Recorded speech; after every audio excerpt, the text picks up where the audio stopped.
Made my honey say, I gave her a pain, a heart, the piccolo and the cane. I tried to listen past you, piccolo, cute and highbrow.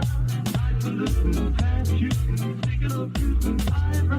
Played a little old down, and her played a little old down, and her head went round and round. Whoa, she thought I was okay, but he stepped off that train with a high laugh, the piccolo and the cane.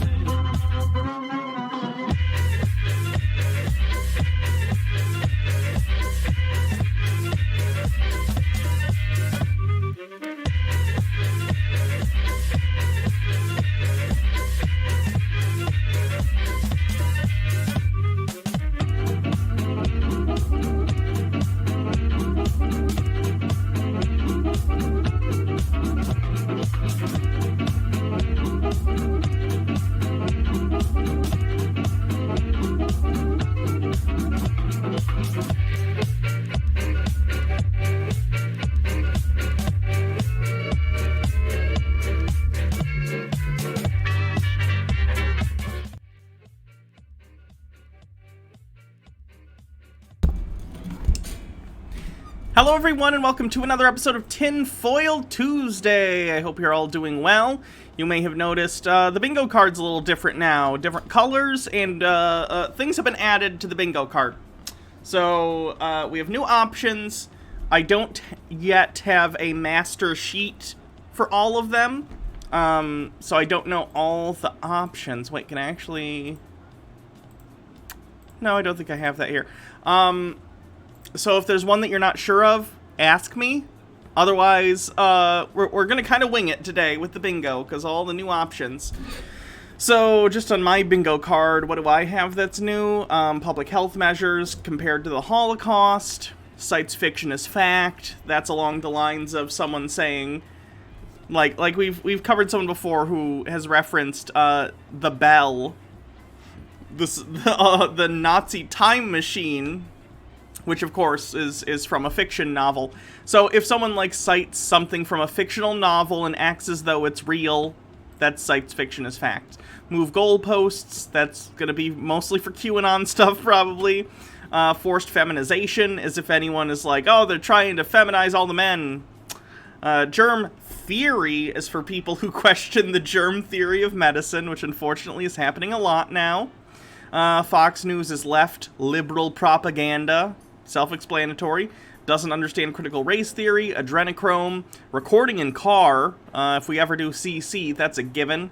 Transphobia / transvestication. Cult says they are not a cult. 5D and vaccine shedding.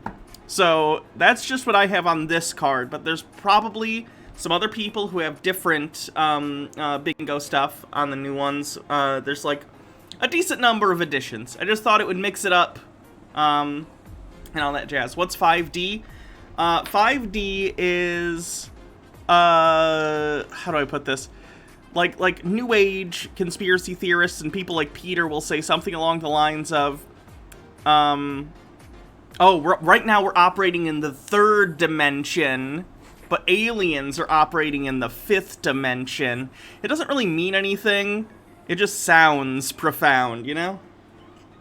Blackwing Hecate says, only Hanukkah. Last Firstborn, thanks for 6 months.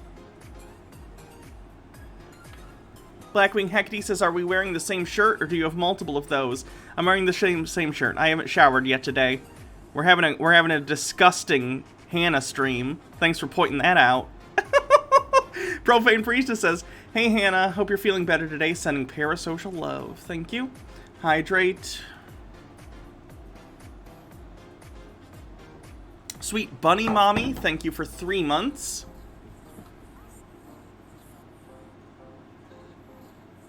And the End Hero, thanks for 7 months. I was sent this.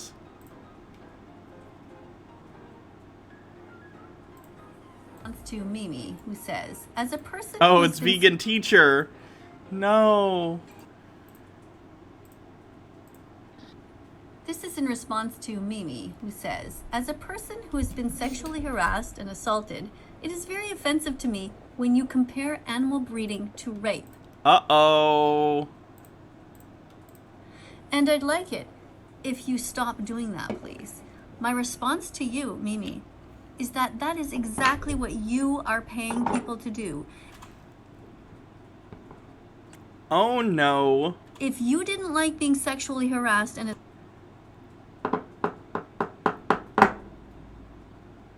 This isn't the move. assaulted, why are you paying people to offend animals and to do it to them? What you're saying makes no sense. You can literally stop this. You spelled that wrong, variegated. You said big no. Von Tuck says, trying living in a desert state. You're gross for 5 minutes after you step outside. Every time you go shopping, put veggies, fruits, nuts, and seeds in your shopping cart, Mimi. Peace begins on your plate. So open up your heart to the animals. Stop being a hypocrite. Be kind and be vegan. Start now. Save every chicken, lamb, turkey, pig, and cow.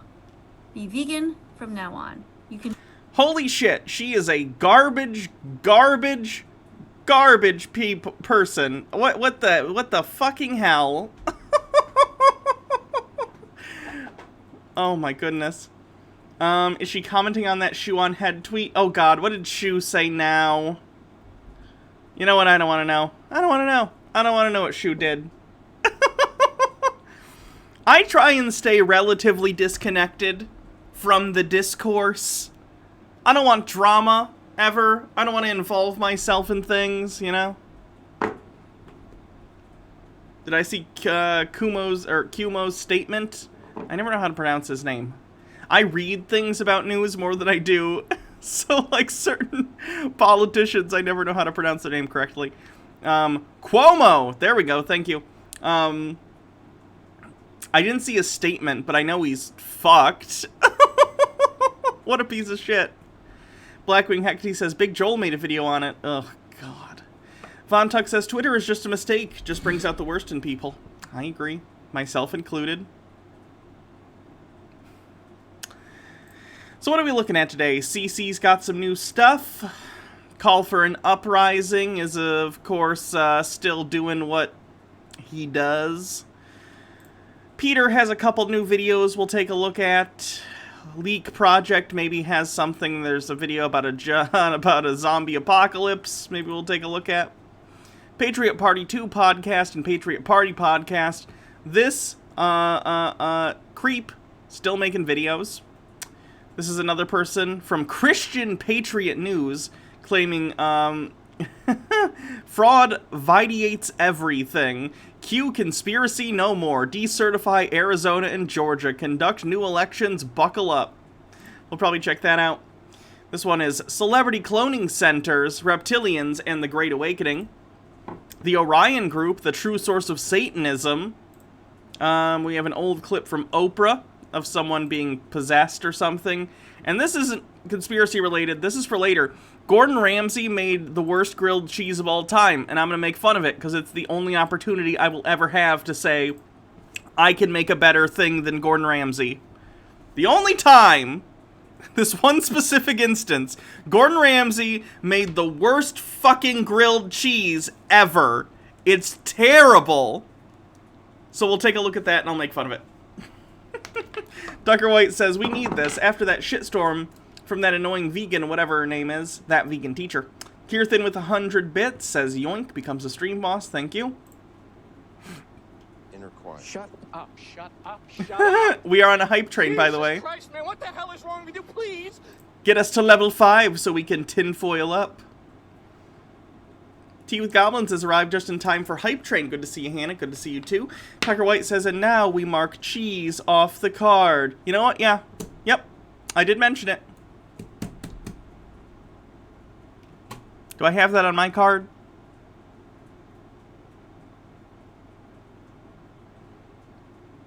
I don't. What a shame. 88% to level 1. Ugh, so quiet. I need some music or something.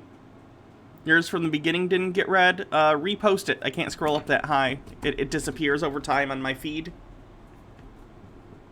Procagum! Thanks for gifting 5 subs to the community. I appreciate it. I still didn't reset the sub thing for the month. I'll have to. I'll double check how many I've gotten and I'll start it at a higher number. But Tucker White says, "Oh, we got some new bingo spaces." Indeed, we do. Sweet Bunny Mommy says, "Glad to see you, Hannah. Haven't played bingo before. It's a lot of fun. Hope you enjoy it." Darth Hayes says, "Sending love." Thank you.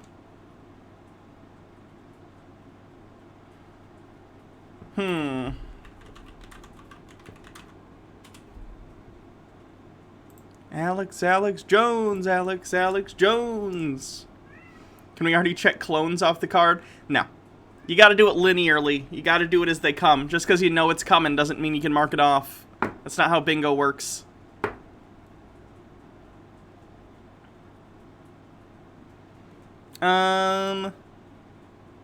Rara Inks says, "Finally got some downtime. Gonna draw and listen to the stream. Hope you had a good day today, Hannah." I hope you have a good day too. What is the LGBT LMNOP for on the bingo card? It's for when transphobes make fun of the LGBT community by adding random letters to the acronym. So that'll happen. They'll be like, "Oh, the LGBT XYZ LO," you know, they do that. So if they do that, that's a spot on the bingo card.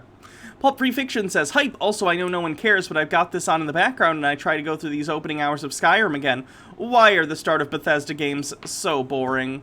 That's a good point. You can get I have a mod that's like quick start in Skyrim.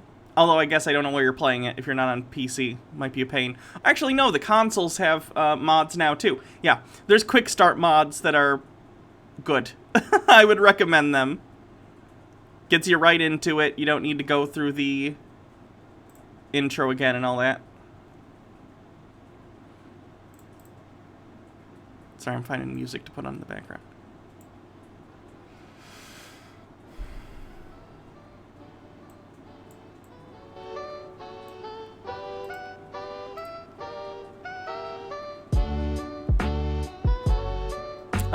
Kirthan says, "Did you see the Avatar: The Last Airbender tabletop RPG Kickstarter? Did they license it already? Officially licensed tabletop role-playing game set in the world of Avatar. That's cool. They already smashed their goal, so that's great. That's cool. It's a good idea. I think the Avatar universe is like a pretty rich universe for tabletop RPG type stuff. Could be fun."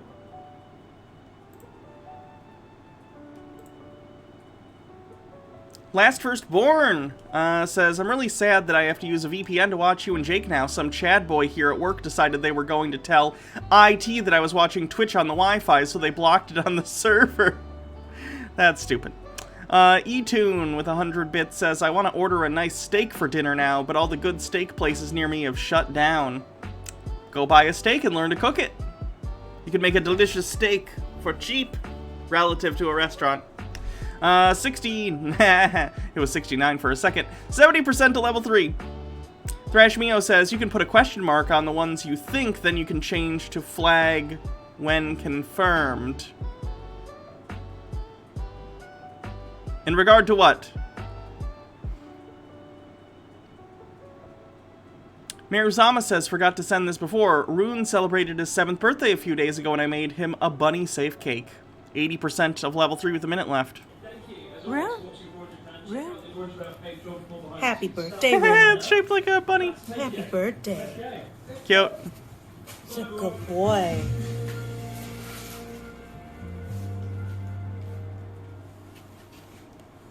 That is Stony. Here, you have your own little piece.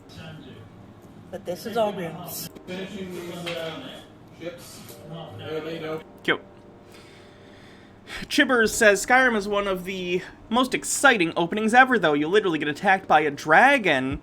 Yeah, a dragon that can't actually kill you and does the same exact thing. Maybe it's just because I'm the kind of person that I'll have like two playthroughs, two main playthroughs usually of an RPG that I'll do for long term. So like I have a main Skyrim archer named Archer usually that I play through the game with, and I play hundreds of hours, and I try and complete as many quests as possible. I do the main story and all the DLC and everything, and then maybe I have a secondary character where I do like a magic playthrough that's maybe a little more evil or morally gray, whatever.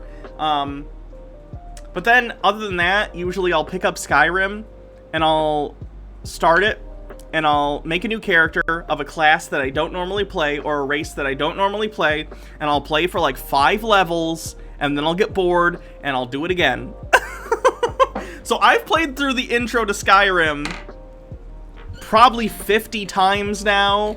I know exactly every moment that's going to happen. I know when the dragon's going to pop out of the wall. I know what's going to happen. It's not exciting.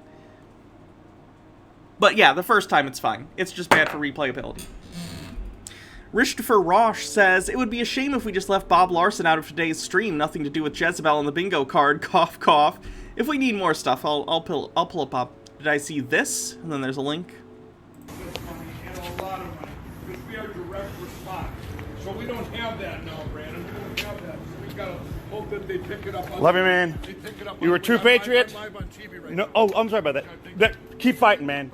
Keep fighting. Don't let the libtards call you names. Don't let them call you an ethnically dubious pillow pusher.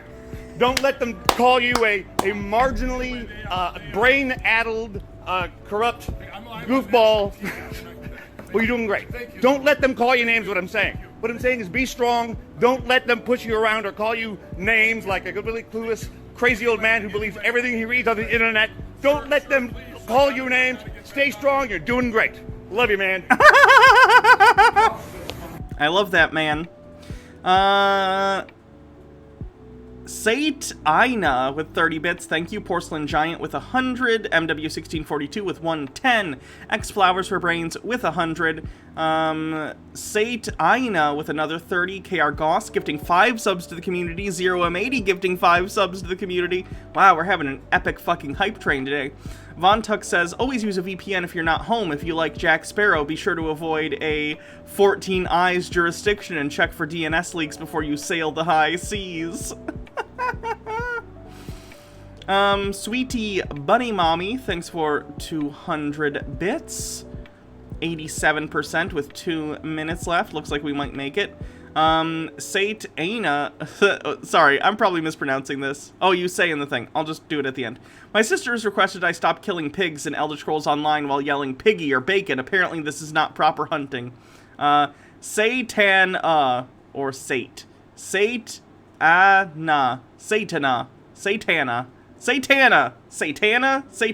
or Sate. Okay. I'll try and remember. I'm sorry. I have hundreds of... And I have hundreds and hundreds of parasocial relationships I have to keep straight. And none of you can just call yourself, like, Greg. It's all this fucking shit. Sorry. Hydrate. Will do. Tea with Goblins says, I loved playing the Thief Assassin storyline, but after playing Horizon Zero Dawn, the archery mechanics feel awkward. I agree. The addendum to that, however, would be my favorite, like, one of my favorite gameplay experiences of all time is playing Skyrim VR, because the archery is so satisfying in first-person virtual reality. You basically have to knock the arrow and actually pull it back and aim. It's so satisfying. But yes, the gameplay of Skyrim has aged like dirt. That's a bad... Dirt ages fine. It's dirt. That's a bad... No one says that. It aged like milk. It aged like milk. Variegated says choo choo. Bitter Grin, thanks for 50 bits, says bits for tinfoil. Biomancer, thanks for 15 months. Procagam says you can call me Bob. I'm not gonna remember that. KR Goss says hype and a cute pic of my needy foster kitten Zeke that needs an infant holder for 8 hours a day of holding. I don't see a link. Maybe it's further down. Red Werewolf 50 bits says hype. KR Goss with 500 bits says forgot the link. What a cute baby. Oh, so cute. Be very careful, John says, but our parasocial relationship is special, right? As long as you continue to give me bits, our parasocial relationship is the specialist of all. Pulp Free Fiction says, do you remember that movie 2025 that you watched the trailer for on stream? Turns out it's dead serious. That's amazing. Not That Fragile says, maybe they'll finally get the intro right in the new Elder Scrolls whenever that comes out. Hopefully it's not Xbox PC only. It is. They already said it is. All Bethesda games moving forward, including Starfield and the next Elder Scrolls, are going to be exclusive to Xbox consoles and PC. Which sucks, but, you know, that's capitalism for you. Ilium Gal says, I apologize for my silly name, Miss Reloaded. Don't let it happen again. I'll start putting stuff on here in a sec. Be very careful, John says. Oh, yeah. Okay, caught up. Great.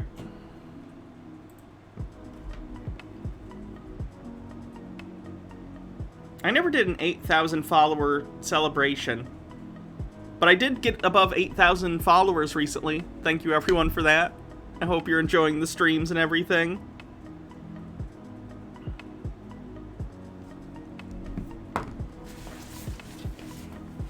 I'm excited to get to 10,000. And then 20. And then the world.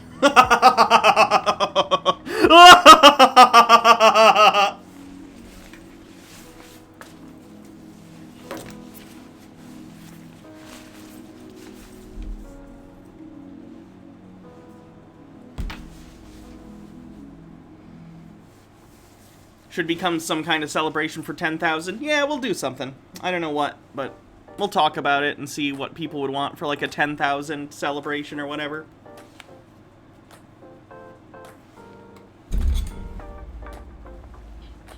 Oh, these got bent. Shit.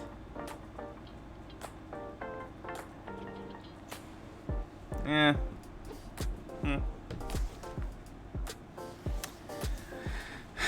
Did I see this short video? Probably not. It's okay. These were cheap. I can buy more on Amazon if I need them. Frankly, Amazon should be giving them to me for free. I work for Jeff Bezos, friendos. When you buy subscriptions, that money goes to Bezos's cowboy hat budget, okay? This is a business expense. Fuck this contractor shit. Pyromancer, or no, Profane Priestess says Bethesda games are junk food. They aren't deep or artistically ambitious, but they're good for turning the brain off. See, that's how I would describe most Ubisoft games. The Far Cry games are video... let me be clear. I love the Far Cry games. I own pretty much all of the ones that I can play on my current console. I think I own literally everyone I can play on my current console now that I think about it. I have Far Cry 3, Far Cry Blood Dragon, Far Cry 4, Far Cry 5, Far Cry Primal, Far Cry... Yeah, I think I own every... Anyway, Far Cry is video game the video game. Like, if I were a director and I wanted someone to be playing a generic video game in a movie or something, I do own New Dawn, I'd have them be playing Far Cry. And that's not to say Far Cry isn't fun. It's a lot of fun. Far Cry is action movie the video game. It lets you do silly action movie stuff and feel cool. But it's also generic video game the video game.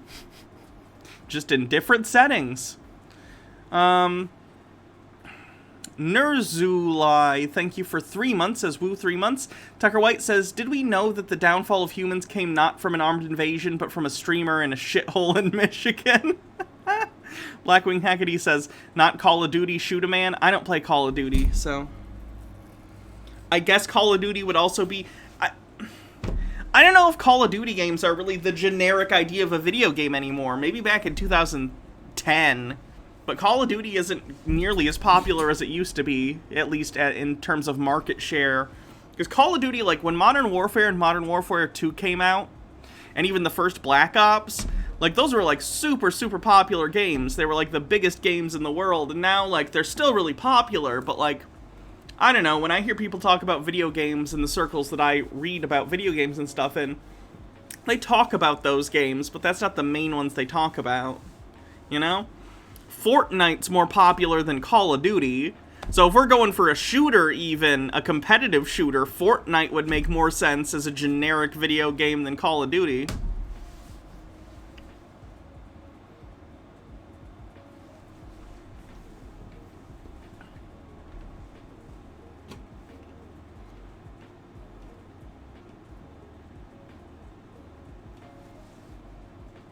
Pokemon was hot at one point in the 90s. Yeah, it's still very popular, but Pokemon was like a global phenomenon in the 90s when it first came out. That was crazy. I remember that. My mom wouldn't let me have any Pokemon anything. Ilium Gal says, ah yes, the Ubisoft Watch Assassin Cry series of very distinct video games. Yeah. See, that's the thing though. It's easy to make fun of those, and I absolutely will, but I like Watch Dogs, I like Assassin's Creed, I own every Assassin's Creed game. I don't mean that hyperbolically. Okay, no, actually, I used to own Assassin's Creed 1, but I don't have anything to play it on now, so I got rid of it. But I own every other Assassin's Creed game. They were in a bundle on the PlayStation Store, everything from Assassin's Creed 2 up until, I want to say, 4, which if you know the series, you know they're not all numbered, so there's other ones in there. But I own every single Assassin's Creed game. I love those games. They're not amazing, groundbreaking games most of the time. They follow a formula, but they're fun. They're junk food. And a lot of people haven't liked Assassin's... Some people are mad that, like, Assassin's Creed has turned into a very different kind of game since Origins. Odyssey, and now... Oh god, is it Ragnarok? Or is it... no, Valhalla. They're different than the older style games, but I love the new Assassin's Creed games. I love Assassin's Creed Valhalla. But I get it. It's different, that's for sure. Like, the stealth is, like, entirely optional at this point. And that's fine. I kind of like that. Sometimes I want to go in and just fuck shit up. Sometimes you want to do the stealth thing, and you can. It's still an option. They reintroduced the social stealth aspects from previous games, but it becomes too grindy. That I would agree with. They intentionally made it super grindy, so you go to the Ubisoft Assassin's Creed store and buy the boosters to boost your XP and your gold. So basically everything takes twice as long as it should, so they can sell you a fix to that to make it bearable. Yeah, it's messed up. Ubisoft's monetization model is not great. What's my favorite video game of all time? Elder Scrolls 4. Just because I played that game at just the right time in my childhood, where it felt like this amazing... Like, when I played Elder Scrolls 4, and I never played 3, I was a little too young when 3 came out, but when Elder Scrolls 4 came out, I'd never played a game like that. I'd never played an open-world game that was so expansive and had so many quests and all that stuff. I'd never played anything like it. So, like, I don't even know. I must have put like 1,000 hours or more into Oblivion. I loved that game. And I go back and I play it occasionally. It hasn't aged super well. But, like, it's one of those special childhood things that you just can't go back to. You know what I mean? I'm very nostalgic for the memories of how special that was initially, you know? How mind-blowing it was to me that this game was so big, and once you leave the sewer, it's just like, you can go wherever you want.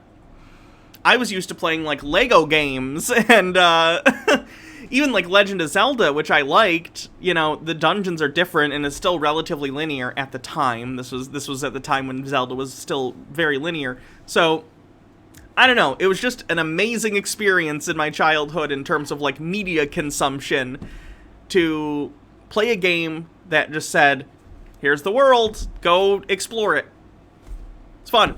And honestly, it helped. I didn't realize until like a year after I got the game that you could fast travel in Elder Scrolls 4. I'm not kidding. I didn't know fast travel existed in Elder Scrolls 4 for a really long time.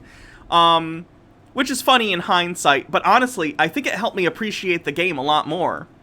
going just from one city to another became an adventure. You know what I mean? You could run into stuff along the way. You're going to run into other quests and find buildings and stuff. So, well, it is funny, and if I play it today, of course I used fast travel. It made it a really special experience at the time.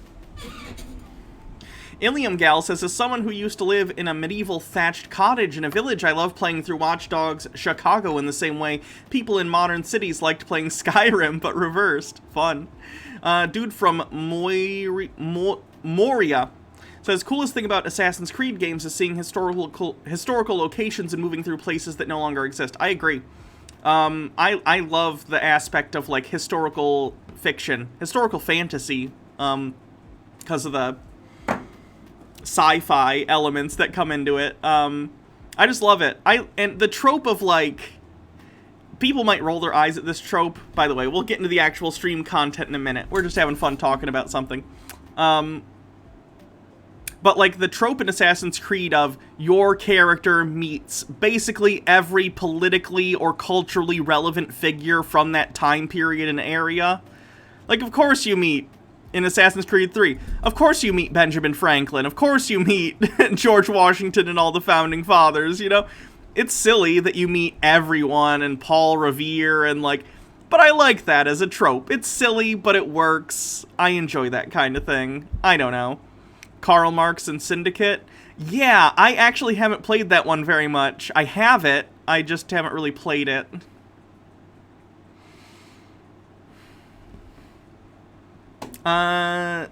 Zandil says, your Oblivion experience is almost word for word mine. It was the first game I ever played from the Xbox 360 PS3 era where the most ambitious game I played previously was Majora's Mask. It's still a game that's dear to me, even though I recognize it has flaws now. Yeah.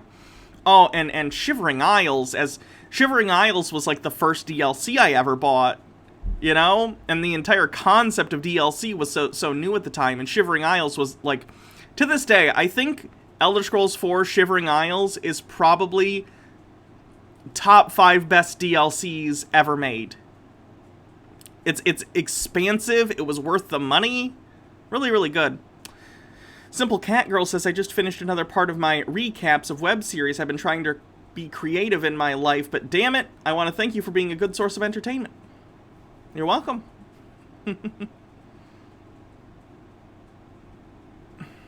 Profane Priestess says, have you ever played the Dragon's Age games? They're very good, and I adore them. You can skip 2, though. It's meh. I have not. Blackwing Hecate says, Sheogorath is best boy. But then there was horse armor. I know, it's funny, too, when you look back on it. Bethesda was weirdly ahead of their time in that way. Because for those who don't know, Bethesda, I think it was like, I don't remember if it was $5 or $10, but one of the early DLCs they came out with was horse armor, and everyone laughed. They were like, you want us to pay real-world money for an item for our horse? Like, it's just armor that our horse wears? And everyone makes fun of that shit. But that's the standard now. If you want cosmetics in video games now, the best ones are always locked behind, like, microtransactions. It's really bad. But whatever. Tea with Goblin says, I couldn't get into Assassin's Creed, but I love stealthy, stabby, sneaky games. The Dishonored trilogy is one of my favorites. It's gorgeously grim, the world building is rich, and stealth is so satisfying. I agree. Yeah, microtransactions suck.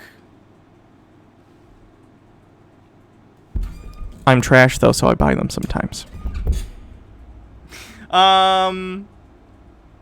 Marasama says, one of my favorite games besides Mario RPG is Rhapsody, a music adventure. It's not a very good game, I don't even really recommend it, but a game whose overall theme is grieving a loved one and moving on, and it hit me at just the right time. It still sticks with me nearly 20 years later.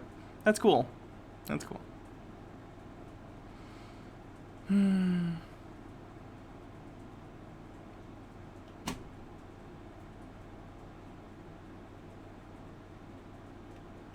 Anyway, probably time to get to the conspiracy stuff. So let's check it out.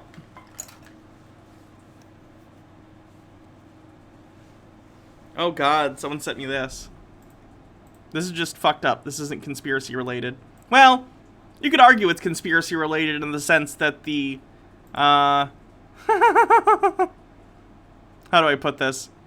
In the sense that modern capitalism has made care for other humans who are desperate not good, and therefore the wealthy mobilize the police force in order to harm those who already need help. Kind of a conspiracy, but not in the way that we talk about.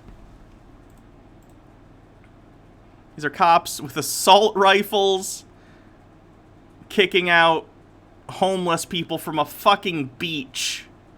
Yeah, that's necessary.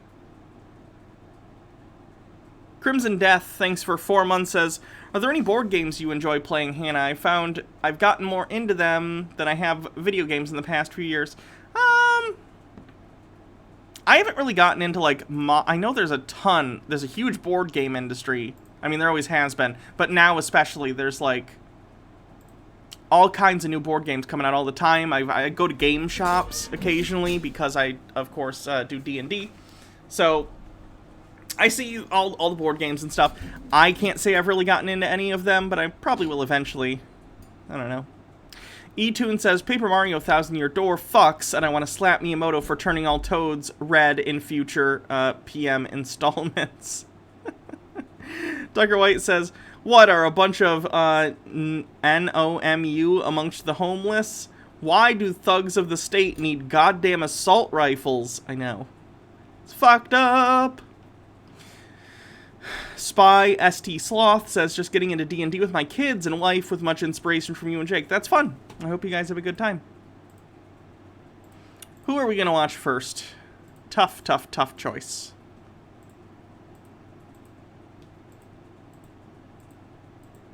Here's what we're going to do. Eeny, meeny, miny, mo.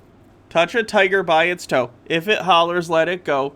Eeny, meeny, miny, mo. Oh, it went back to CC. Cool.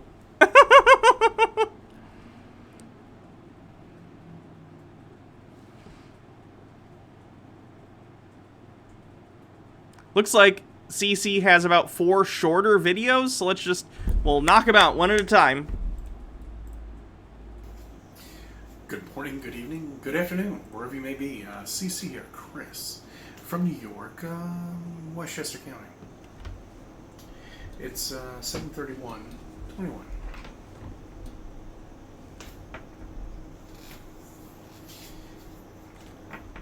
I want you to think about something for just a second here.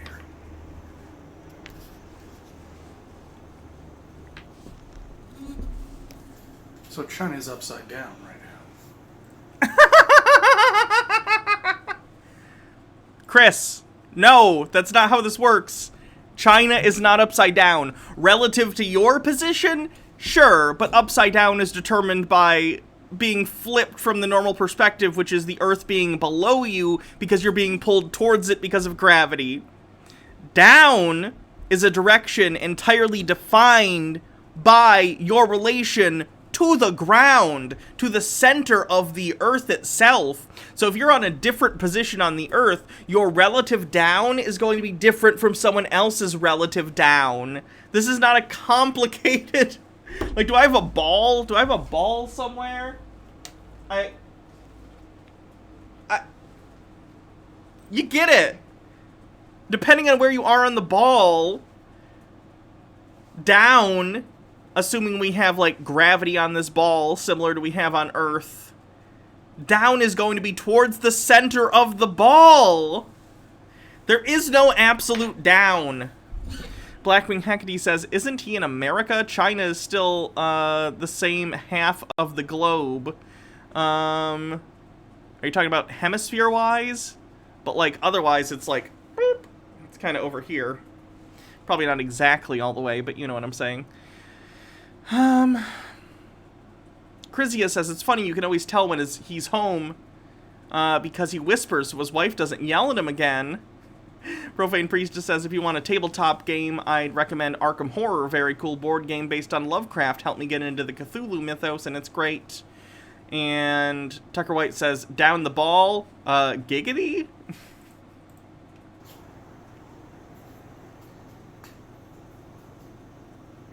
Yeah, they can both be in the northern hemisphere and also be on other sides of the Earth, guys.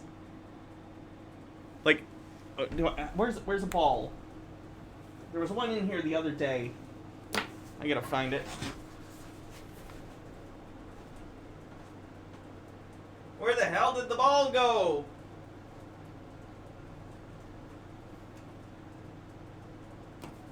Well, I can't find a ball to demonstrate. I guess we'll have to use this can of beans. So, okay. Ooh, he's very sweaty too, or is that a shadow? I can't tell. So yeah, China and the United States are both in the northern hemisphere, but nonetheless, one can be over here, and one can be over here, and even though they're in the same hemisphere, they're still on opposite sides of the planet.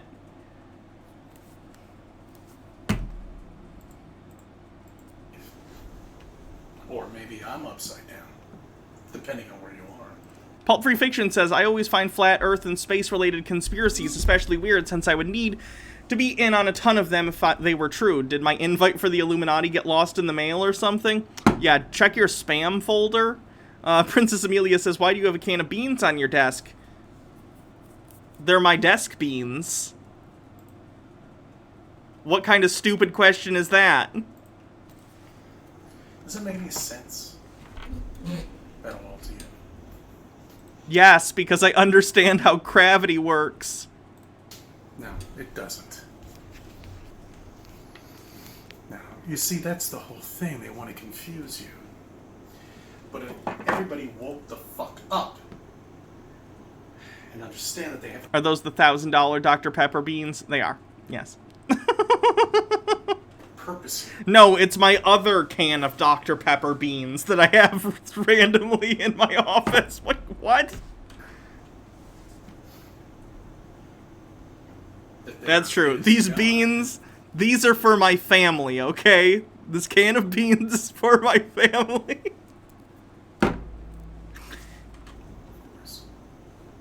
Somebody created all this. Well, not my kitchen, but you know what I mean. They have a... Man, you know, I mean, it's very confusing for some people because they don't understand that they're not an insignificant person. Okay? And once we all come together and you understand you have a purpose, you're here for a reason,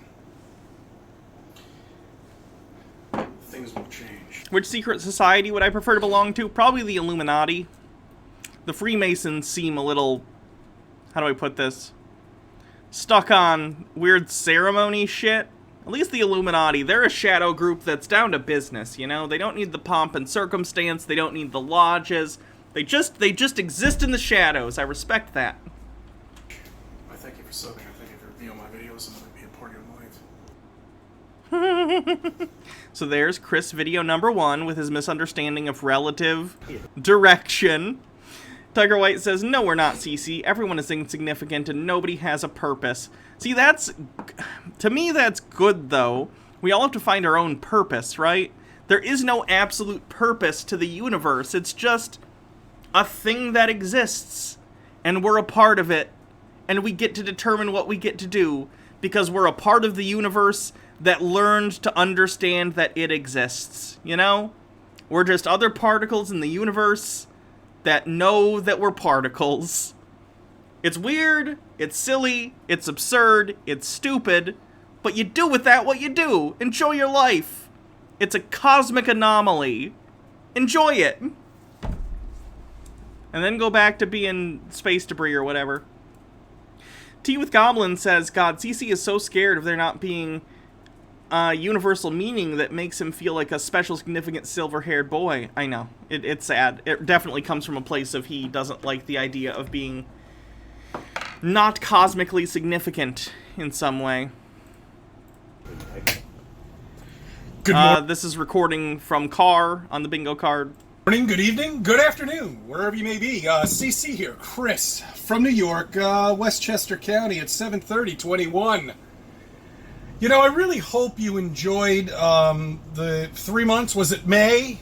I believe it was May when they took off the mandate. So I hope you enjoyed your freedom, because I got some news for you. It's back in the box! Yeah, get vaccinated, you dumb fuck. This is your fault and people like you's fault. It's so frustrating constantly having anti-vaxxers and anti-maskers be like, now we just gotta put them back on. Why? You! It's your fault! It's your fault! This is on you! Profane Priestess says, to quote a green brother, I think it was Hank, none of it matters, and that's sad because it matters to you, and that's all that matters. A Colston says, CC is the origin of the anti-life equation someone called Darkseid. This song is going to be dedicated, this video is going to be dedicated to my good old friend, Peter Frampton. And he wrote a song, Do You Feel Like I Do? And I think one of the parts of the song says something in there like, let's do it again! Let's roll it out again! This is terrific, guys. New York, my prediction, lockdown in the next 5 days. Maybe. Stop it, CC. Get vaccinated. Fuck them. I don't care. Look, I really enjoyed being the only one on the road. This is a little tip for everybody, though. I want you to look when you're on the highway now. You're going to see that speed racers are back. I noticed that, I mean, they were always around, but they were really in full effect right at around the end, the beginning of the last lockdown. You know, so what are we, like 500 days into it now? Wow. Good job, Lou. Come here. Yeah. Good job. Ilium Gal says it's especially odd as there are many religions that don't have an ultimate purpose for life. Hell, Buddhism has an end goal, the final dissolution of self, so you can escape the eternal grind of reincarnation. Yeah. It's interesting. Yep, Lou Pine or Cassia make a guest appearance on the bingo card. Holy shit. You know, look, there's two things with the human population and also the U.S. population. They either need to be controlled or they won't be controlled at all, okay? Hold on, more later. What the fuck? Sure. What's your name? James. James. This is James right here. I'm CC, of course, as you know. And James understands the flat Earth, okay? Oh, yeah. Everyone knows yes, that. He does. Oh. Hold the camera right, CC. Yes. And you see, that's why I have that. Because it's bullshit. Everything NASA does is absolute fucking nonsense. It's a lie. It's a lie. Of course it is. You know, that's a lot. You know, and It's a lie. Are you drunk or is this video sideways? Yes. so you believe we went to the moon? Yeah. It's all character. I did You know, I'm glad CC's out here making friends. Good for him. believe we went to the moon too. I seen those pictures. Yeah, on the moon I mean it's a that was fucking joke, started. isn't it? Yeah. Yeah. I mean it's an absolute fucking joke. I mean it's no. Wouldn't a sideways CC be you? I'm timing you out for 1 second for that. How dare you? How dare you? No, I'm glad we Fake, connect. fake. I'm Everything really- we know is a lie. Yeah, Everything we know is a lie. There you And go. the object through life is to find the truth. Find the real truth. How can we wake these people up and take their face masks off? Like this one right here. You can't. Nah, You can't. it really is. And I think as far as this car can go.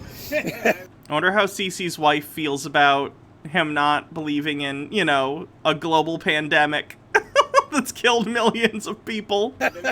All right, my friend, I appreciate Yes. it. All right. Yes. Yes. Okay.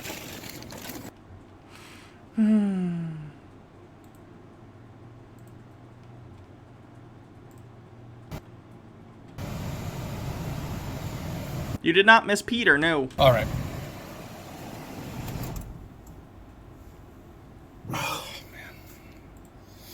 Okay, let's have a little walk here in New York, and this is why I get so pissed off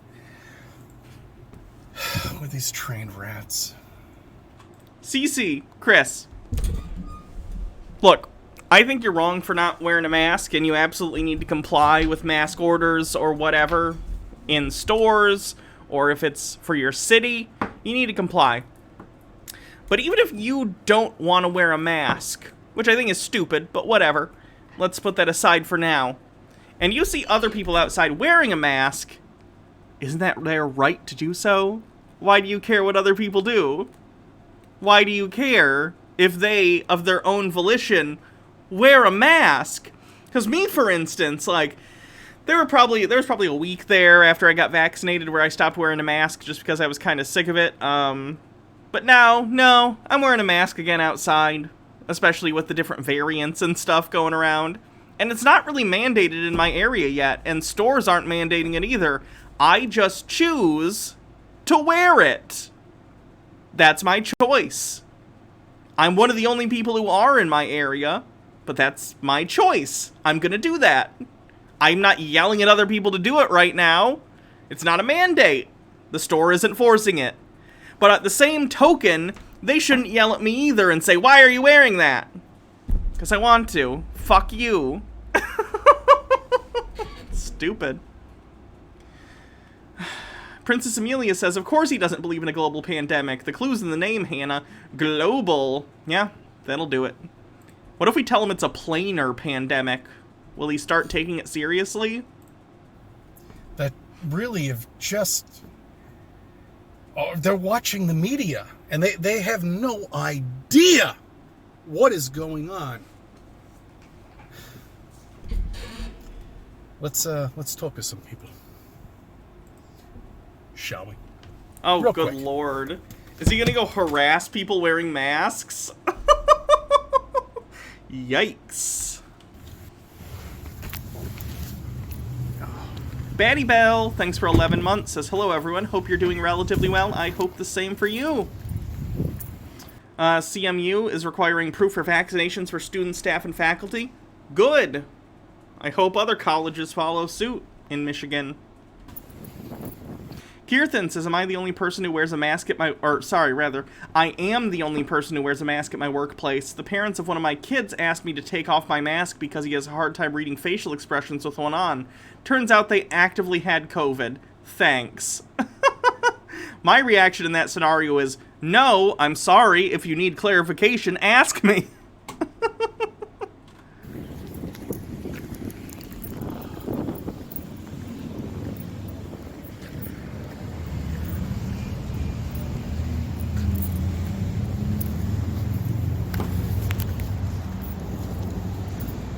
I just want to congratulate this gentleman right here who's not wearing a face mask.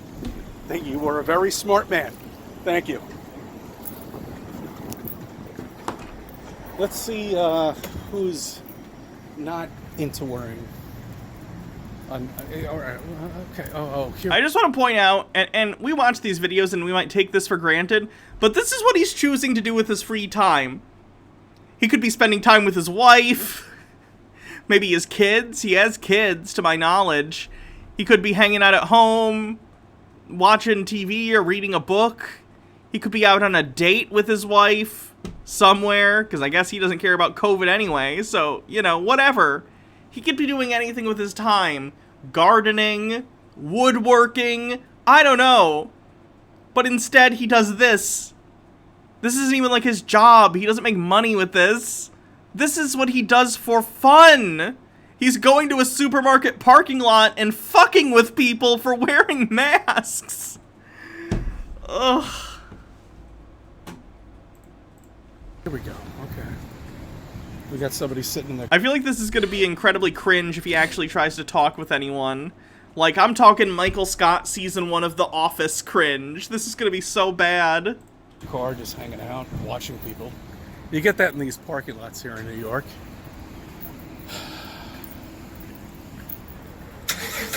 CC is the vegan teacher of flat earthers. I stand by that statement. Prime says, isn't why he is doing this over spending time with his wife that all boomers hate their spouses? We know she hates him, so that does track. We got one guy masked up, still. 18 months now. 18 months. And I get in the middle of that. I'm trying to find a kid here who is face masked. There we go, right here. Is he going to harass a parent because a kid is wearing a mask? Oh no. Yeah. Face mask, 18 months now. You're gonna wear that the rest Oh god, Cece, no! What are you doing, you dumb bastard? of your life, I guess, right? Yeah, that's nice. That's good. That's good. Nice. Okay, I don't want to disturb her. Too fucking late!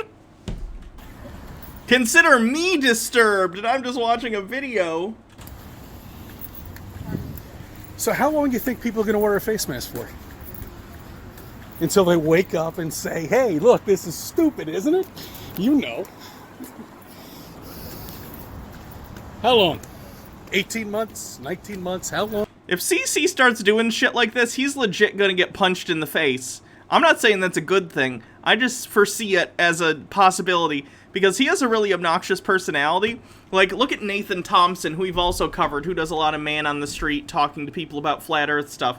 But Nathan, at least, is... When he approaches you initially, Nathan has a demeanor of, like, a nice guy. He's like, hey, what's up, man? I'm Nathan. You doing good today? You know what I mean? Nathan has, like, a personable demeanor until you upset him, and then he'll yell at you and be anti-Semitic and stuff. But on first approach, he at least seems like a kind person. He's not, but he puts on that facade. Cece doesn't have any of that. Cece's an obnoxious New Yorker that gets in your face and is like, you wearing a fucking face mask? He's gonna get punched in the face! E-Tune says, honestly, forever at this rate, especially because I have some neato ones. Tea with Goblin says, in the 14th century, Cece would be the type of person who would actively be rubbing rats on his face, screaming about how the Black Death is all just a giant conspiracy. How long did it go on for? We're going to go to the front of Nathan's over here on Central Avenue and just check out what's going on. He's right here. Oh, okay. Put that face mask on. Make sure you have it on. It's at 18 months now. Still wearing it. Still wearing a face mask. 18 months and people still haven't fucking woken up. Oh, I'm sorry. No, I'm sorry about that. If you want to wear it, you should wear it this one in the car. Wearing a face mask. Still wearing... They probably just don't want to spend the time to put it on right before they get to the window. They're clearly at a McDonald's. They're gonna go to the window and interact with the person. Arctic Angel says, I'm a trans woman who looks great in a mask, also trying to get my dysphoria killer off my face. I love it. Yeah. I'm going through electrolysis right now, too. And honestly, because, like, from Wednesdays through Fridays, I can't shave my face, which I hate my facial hair. I am making progress, though, so that's good. I hate my facial hair, so Wednesday through Friday, because I can't shave, it's not... Excuse me. It's nice having the excuse to be able to wear a mask in public. You know what I mean? Like, I'm not saying that applies to most people. I'm just saying, you know, for me personally, it's a nice little perk. How much longer do I have to have electrolysis? Another year and a half or so, probably. Just kind of depends. Ilium Gal says, free will and choice is complicated. On the one hand, I feel I have no option but to self-isolate because of my feelings of moral duty to protect others. But on the other hand, it is my choice, nay my proud defiance, the state of the world, to tomorrow watch the reminder of the stream so I can't get through due to time zones while stuffing myself with dozens of luxury donuts I ordered through the post yesterday in a moment of boredom. I hope your donuts are good. Given that the majority of the population over 12 already has one dose of the vaccine, CC is probably talking to someone who's vaccinated and just humoring him. Quite possibly. 74 Quinn 74 says, that's pretty awesome to get to do during the mask wearing times. Weird, huh? Yeah.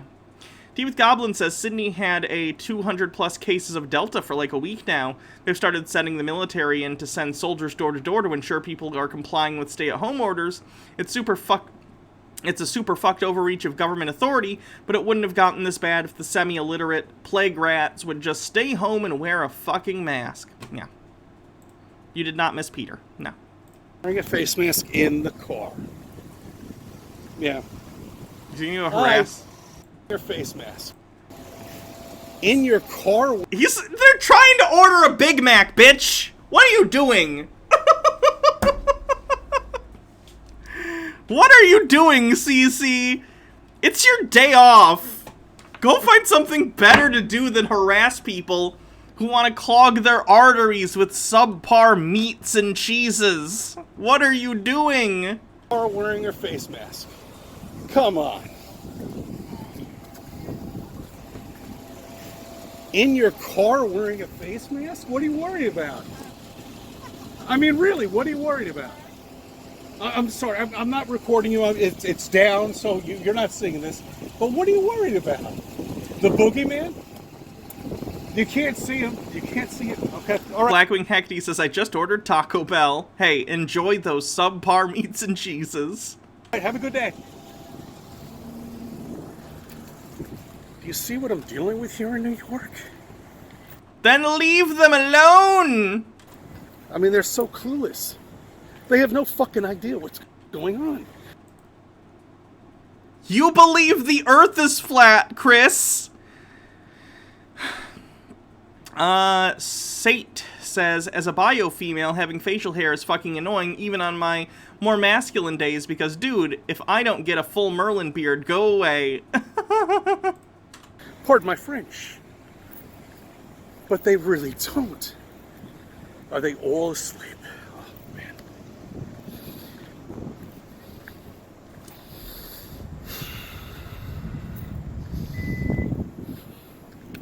All right, thank you for subbing. I thank you for viewing my videos and let me be a part of your life. And if you want to wear a face mask, that's fine.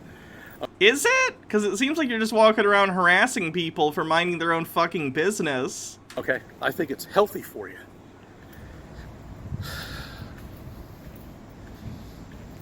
And something you might want to do to protect yourself of an invisible... Okay. What a weirdo. So Chris is not doing well. Pretty much the same as usual. Daddy Sume says... Daddy Sume says, and is making me read this... Hello, my lovely Hannah. We need to woo find out what Peter is up to woo and send him Maui memes. Also, fuck toffs. Ooh, look wonderful today. I swear to God, Daddy Sume. This fucking close. This fucking close. Arctic Angel says... He's about to angry cry. Procagam says, are his videos monetized? Not to my knowledge. Chrysia says, Jesus, always with the hard dismount on these videos. I know. He doesn't know how to segue properly. Blackwing Hectes, as opposed to all those visible viruses. Hey, you know.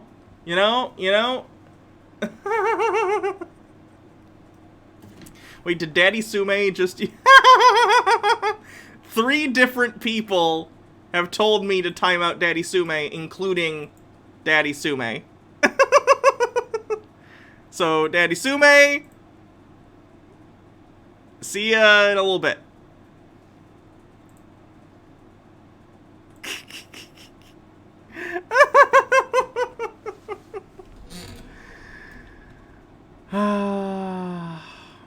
I forgot my train of thought.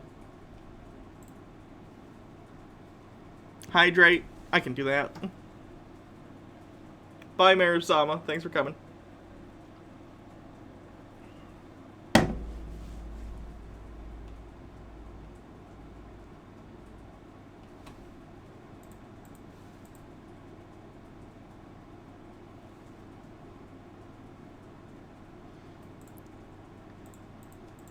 Let's do something short with Peter. Or let's do something short before Peter, rather, because I don't want Daddy Sumi to miss it. I know he was asking about it. Like, I'm not that big of a dick, you know? I'm a dick, but I'm not that big of a dick. 74 Quinn 74 says, does that increase the time so people didn't waste points? That's actually a good point. I should have accepted one and denied the other two.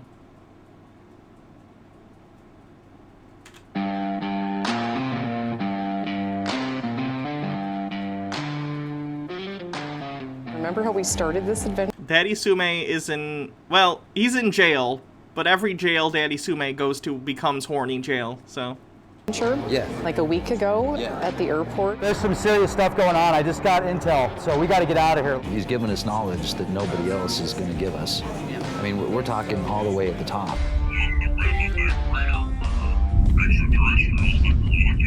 But did they look like us? And I had to like pick my jaw up off the floor when he said that. I mean, I couldn't believe it. It's basically something that's like hidden in plain sight is what we have here. This multi-billion-dollar facility just underneath us. It absolutely changes everything that we think we know. We're not falling for the BS. You're mad. Here, have a drink. Cheers to us. Cheers to knowledge. Or hard This is a couple conspiracy theorists from Leak Project. I'm not exactly sure what they're doing. working alien hunters. Are they trying to, like, pitch a pilot to TLC or, the History Channel or something? Kind of seems like it.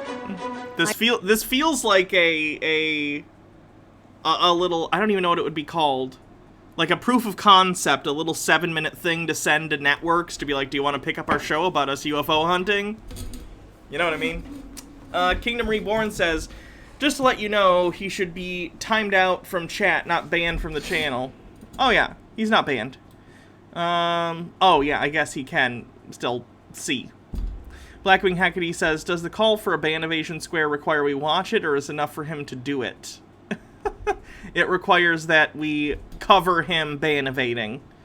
And by that, I mean specifically when he creates new channels or old ones get deleted, that's when that spot gets marked off. Arctic Angel says, fun fact, in Old Koine Greek, Thoth, an Egyptian deity in part embodying wisdom and knowledge, was written as what appears to be Owo. Conceivably, you could therefore beseech him for knowledge with, Owo, what's this? Dude from Moira says, seriously, the U.S. needs to stop exporting conspiracy theories. I know. Sizzle reel. There you go. I'm Penelope Jean Hayes. I'm a virolonologist and founder of Doubt. the Viral Energy Institute in... Ah.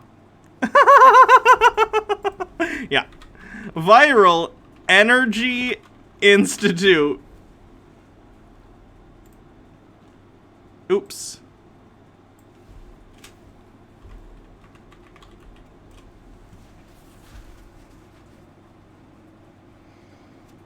I can't even find that on Google. I'm assuming it's a woo-woo pseudoscience bullshit thing.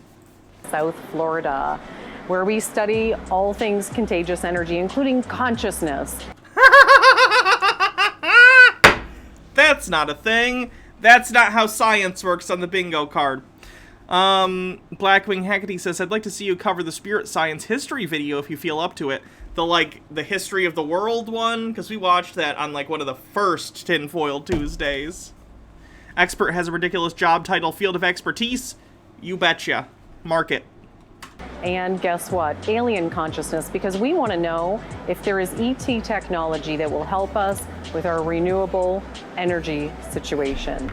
I've just landed in Phoenix, Arizona because... Oh boy, should we actually spend time and energy and money developing reasonable technologies that'll help us get off of our dependence on fossil fuels? Or should we spend our time looking for aliens to come and fix our problems for us? What's a better use of our time? I got a hot tip from Agent H. That's my contact within the Department of Defense. He is... First we had Q. Now we have H. Which I think is higher because it's earlier in the alphabet. So he's probably even more impressive. Deep, deep within the DoD. And he has information that he shared with me that the US government is secretly mining minerals and precious metals from the moon and asteroids. What? Got the Geiger counter on, the EMF detector's on, the thermal's on. The United States wouldn't do that. It's way cheaper to invade developing nations and steal their resources. So we're testing a multitude of frequencies right now, as well as Andrew Dickerson with a link and some bits to apparently this organization, Energy Reset Retreat. Where is there just like a what are we? You know what I mean? About Us page. VEI Research Initiative. Metaphysics meets traditional science for enlightened exploration. What is viralinology? A branch of science, no, that merges traditional science with metaphysics to research interpretational relationships, environmental solutions, future technologies including fuel sources and travel modes, thought power, and intuitive communication, a theory or philosophy describing the contagious nature of vibrational creation energy or quantum of consciousness in social interpretations, physical environments, and through interpretation and thought. You bet your ass that's word salad on the bingo card. Felix Night Owl says Agent K had the talking little pug named Frank. What do you think Agent H has? Schizophrenia.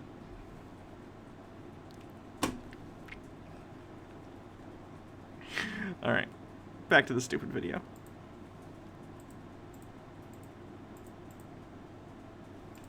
temperature changes. I've called in my friend Rex Bear. Now, Rex is an alternative information hunter and a seeker of alternative information. That's a fun way to say bullshit, huh? all things anomalous. So we're meeting here at the airport and we're going to look into this and see what we can dig in. I don't know what to expect. You know, Rex is a little bit wild.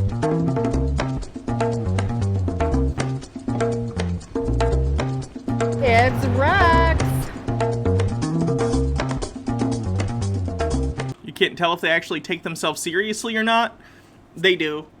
We've watched videos from this guy before. It's on his channel. The guy in the contamination suit or whatever it's called. He's serious. Don't get me wrong. He does what he thinks is funny bits. Like, this is him doing a bit. He thinks it's funny that he's in a suit. But he absolutely believes all the things they're going to espouse. He's not making... I mean, he's making it up in the way that, you know... conspiracy theorists make things up. But he thinks it's real. So I see you dressed for the occasion? Huh? Oh yeah, we got it. There's a big meteorite or something coming on. It's crazy.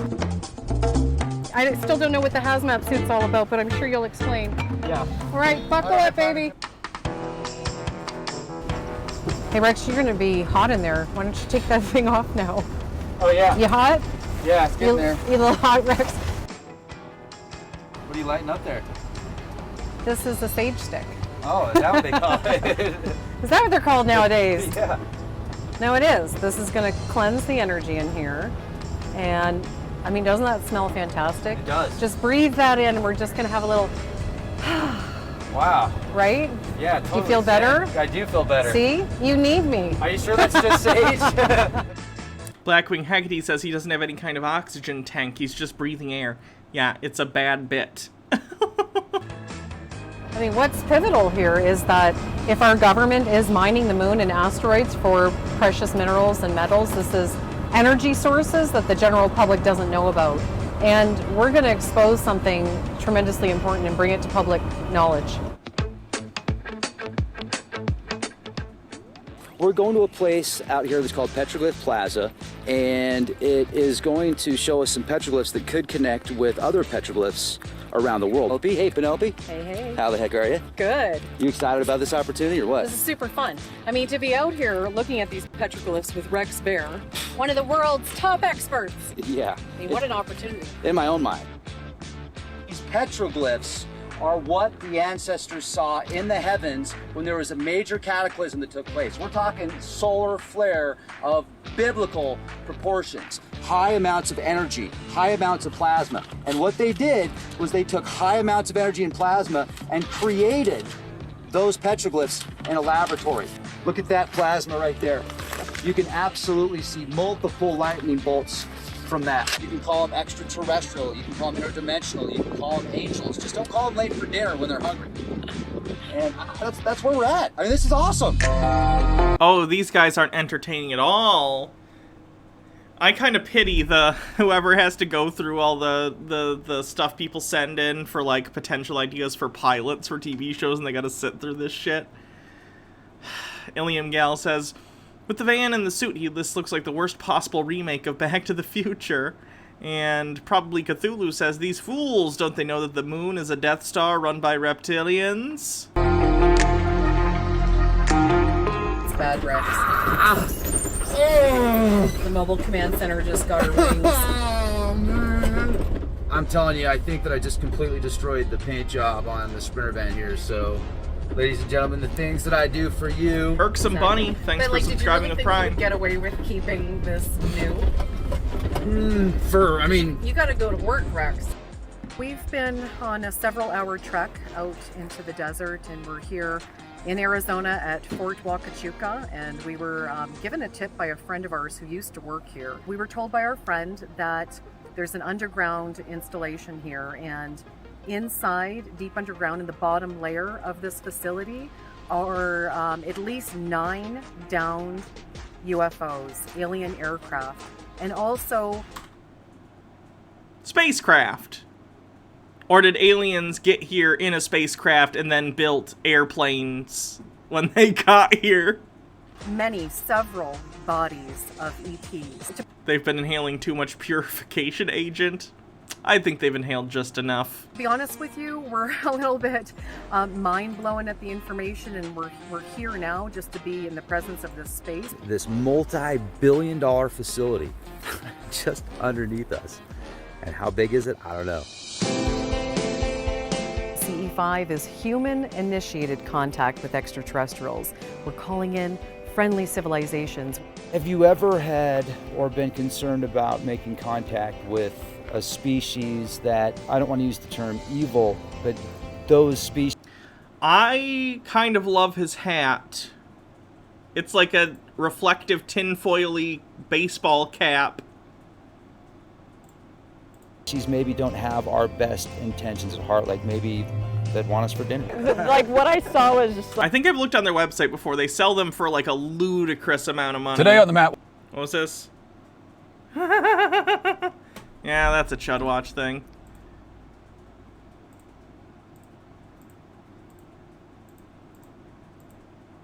Like this much of it, but it was definitely the big pale face and the big eyes. Like I didn't feel an emotion or like a message with it. It was just like, hey, good to see you.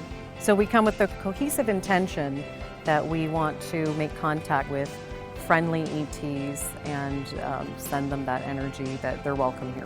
It helps being out here in the middle of nowhere because I've heard that they don't like to fly over populated cities because they're just full of a lot of negativity. So like they like the more open space.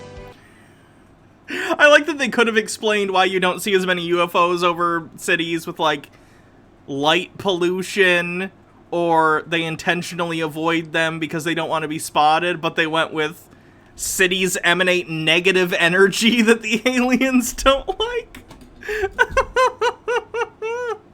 Daddy Sume wants us to vote on something. Which is better pizza, Domino's or Pizza Hut? Pizza Hut. Oh yeah. I'm the people have spoken. It's Pizza Hut. We're still anticipating something's gonna happen here. Oh, there's something there. It's moving real weird. It kind of just disappeared. They both suck. I'm not saying either is my first choice for pizza. There's a decent local pizza place around me called G's. There's a chain that's Cottage Inn Pizza. There are pizza places around me. There's a Milani, it's called Milano's. There's another one. Like, there are like 3 or 4 other local pizza places around me. or regional that I would call before I'd call Pizza Hut or Domino's. But that wasn't the question. It was Domino's or Pizza Hut, which is better. Weird. Karen, point your laser. There it is. Oh my gosh. What is that? We all saw that, right? So there's entities out there that don't want us here, and then there's other entities out there that want us here, so they're battling to protect us. It's like we're their children. What? Do you really think there's like this war going on? I believe from all the intelligence that I've collected, all the people I've talked to, that we have limited time, that ETs are coming right now to give us a warning, to try to get us to like, wake up, change your ways.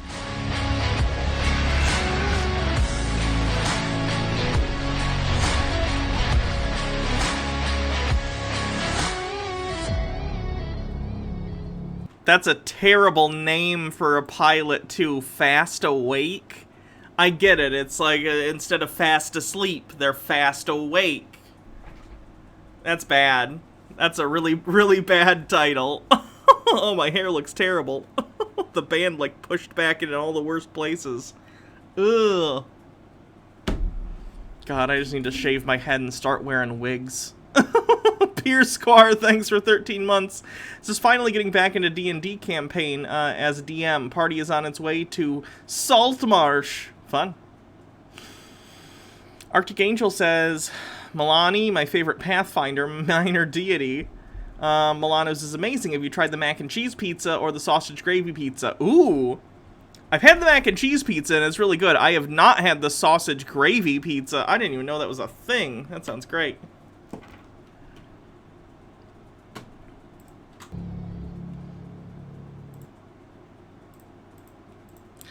Alright, since Daddy Sume's back, I guess it's probably time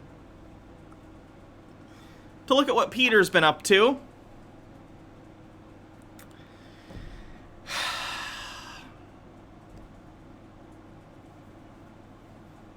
Alright, my body's ready. Let's go.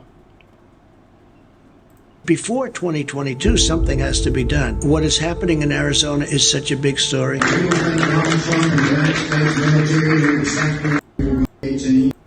Arizona, it's what that's something voter. Peter!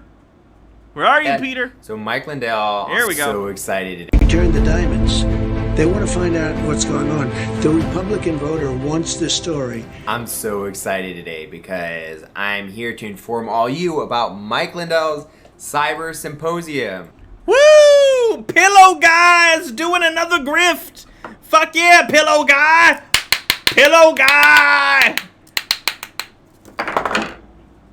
Have you heard of it yet? So Mike Lindell on August 10th to August 12th, which is very soon, is going to do a big event where he reveals a bunch of evidence of election fraud that he has, and he's the TV's back. Challenging people. If you can prove that this is inaccurate or it's not valid election fraud data, Peter! You stupid person! Peter, how do you spend your entire fucking all of your free time on this shit and you can't even get basic facts right, Peter? You idiot. Peter. Mike Lindell is not giving a challenge of $5 million if you can disprove fraud, because fraud has been disproved countless times, and he knows that. Mike Lindell's challenge is, I will give you $5 million if you can prove that the data that I have is not from the election. Mike Lindell absolutely pulled election data. The issue is that this data that he is looking at, he is misinterpreting wildly. That's the issue. Okay? So you don't even know the basics of what this thing is that you're about to talk about for 8 minutes. Thanks for wasting my time. he'll give you $5 million. Heck yeah, Mike Lindell. Way to go using your money to call. Felix Night Owl says, if I had to choose between Pizza Hut and Domino's, I'd choose a single Swedish fish half chewed up by Mitch McConnell. Call out the fact that no one can disprove his irrefutable evidence. So this is very exciting. Really, Peter, then why isn't the challenge that if you can disprove election fraud, which, by the way, is a negative anyway, right? It should be about, more specifically, here are the claims I'm making, disprove these claims, because the burden of proof is on Mike Lindell in this case to prove fraud, right? That's how that works. But he's not doing that, because he knows he would lose, and this is a grift. I'll tell you all about it right now. My name is Peter Hanna. This is Peter's Trump Updates. So I'm very excited about this cyber symposium. It seems to, like, on some level, it's part of the plan. So what exactly is going on? Mike Lindell somehow, maybe because he's almost a billionaire, got access to some Dominion. I'm curious what Mike Lindell's net worth is now. Mike Lindell net worth. I know he was absolutely in the millions and millions of dollars. 100 million. Mike Lindell is an entrepreneur and business executive who has a net worth of $100 million. Mike Lindell is most famous for being the founder and creator of MyPillow. I wonder if that's gone down at all or up since all the election stuff.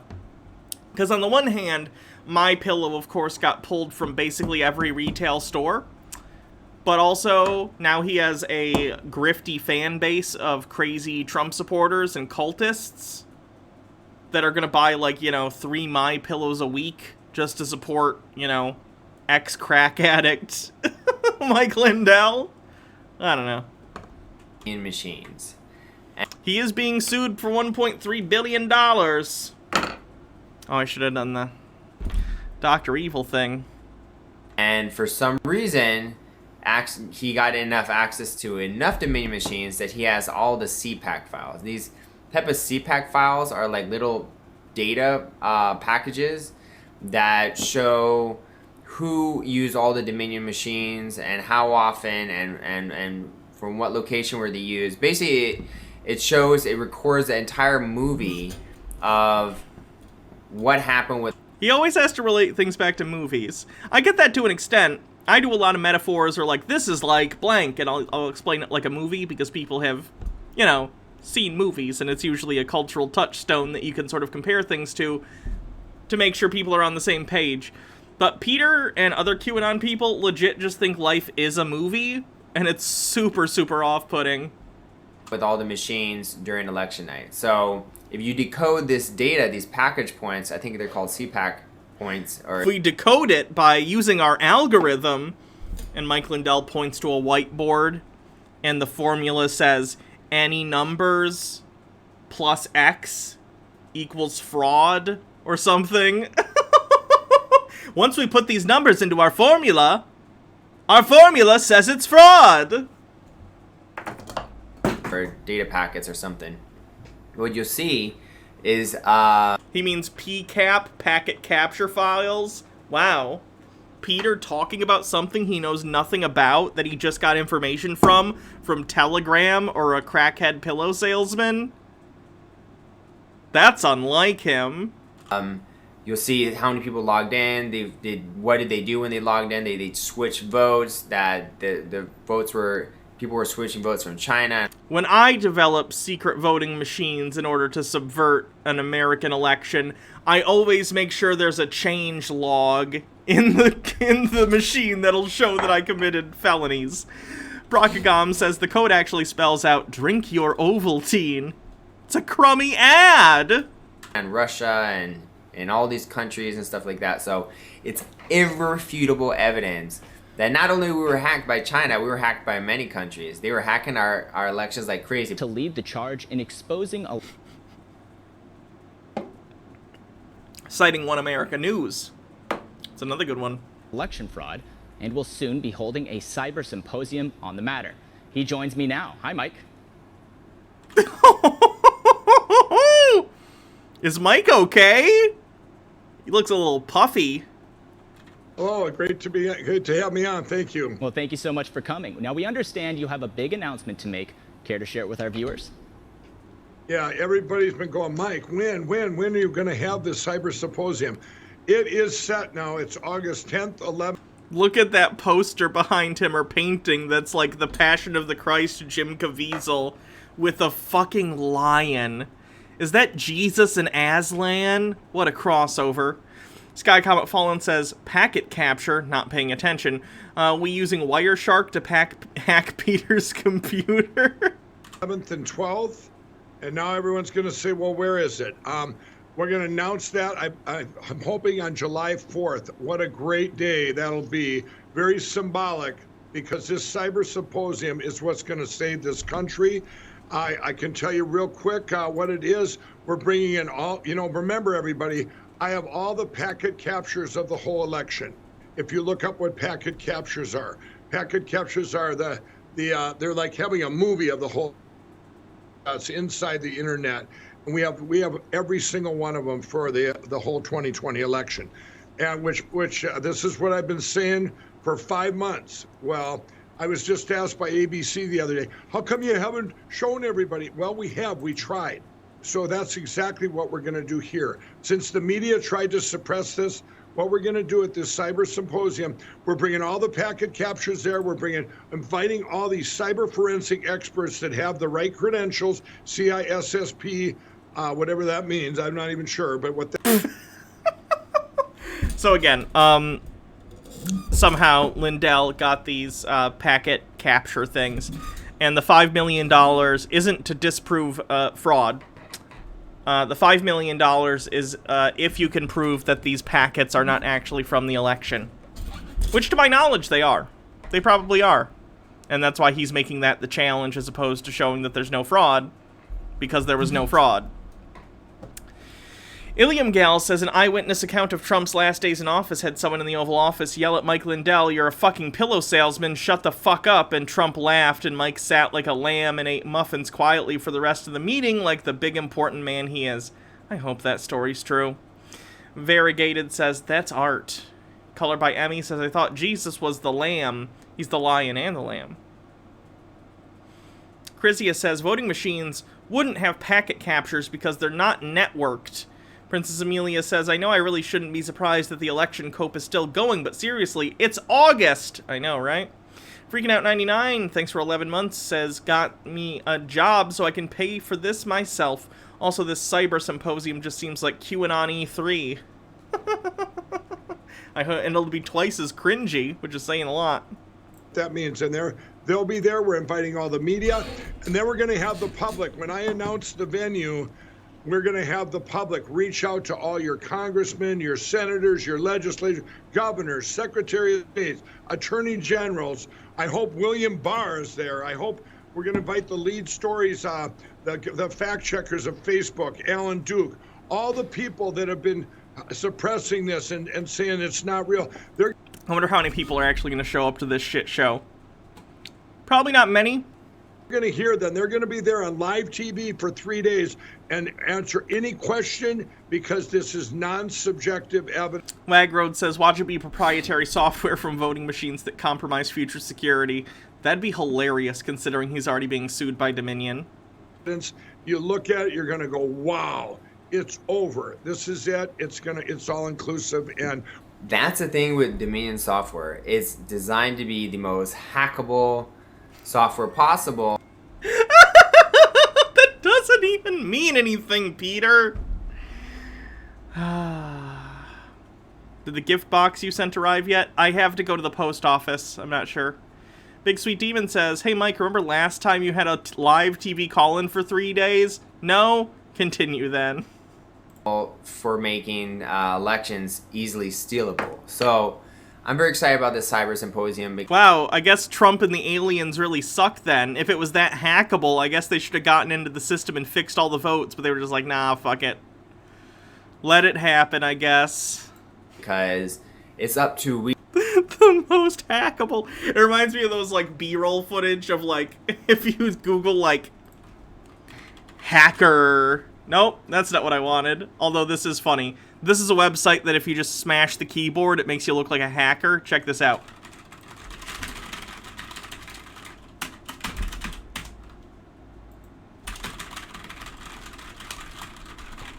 Hold on, I changed the font to something weird. Let me switch it back to something else.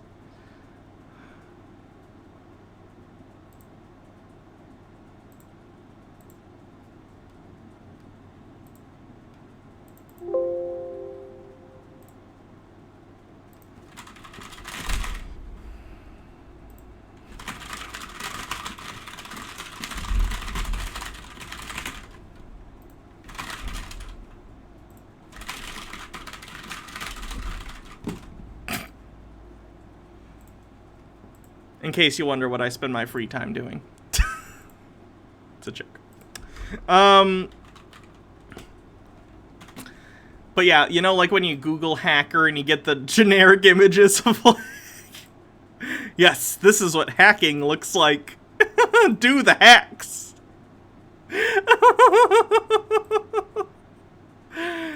It has that same vibe. These are the most hackable machines in the world. What do you mean by that, Peter? Expound on that thought.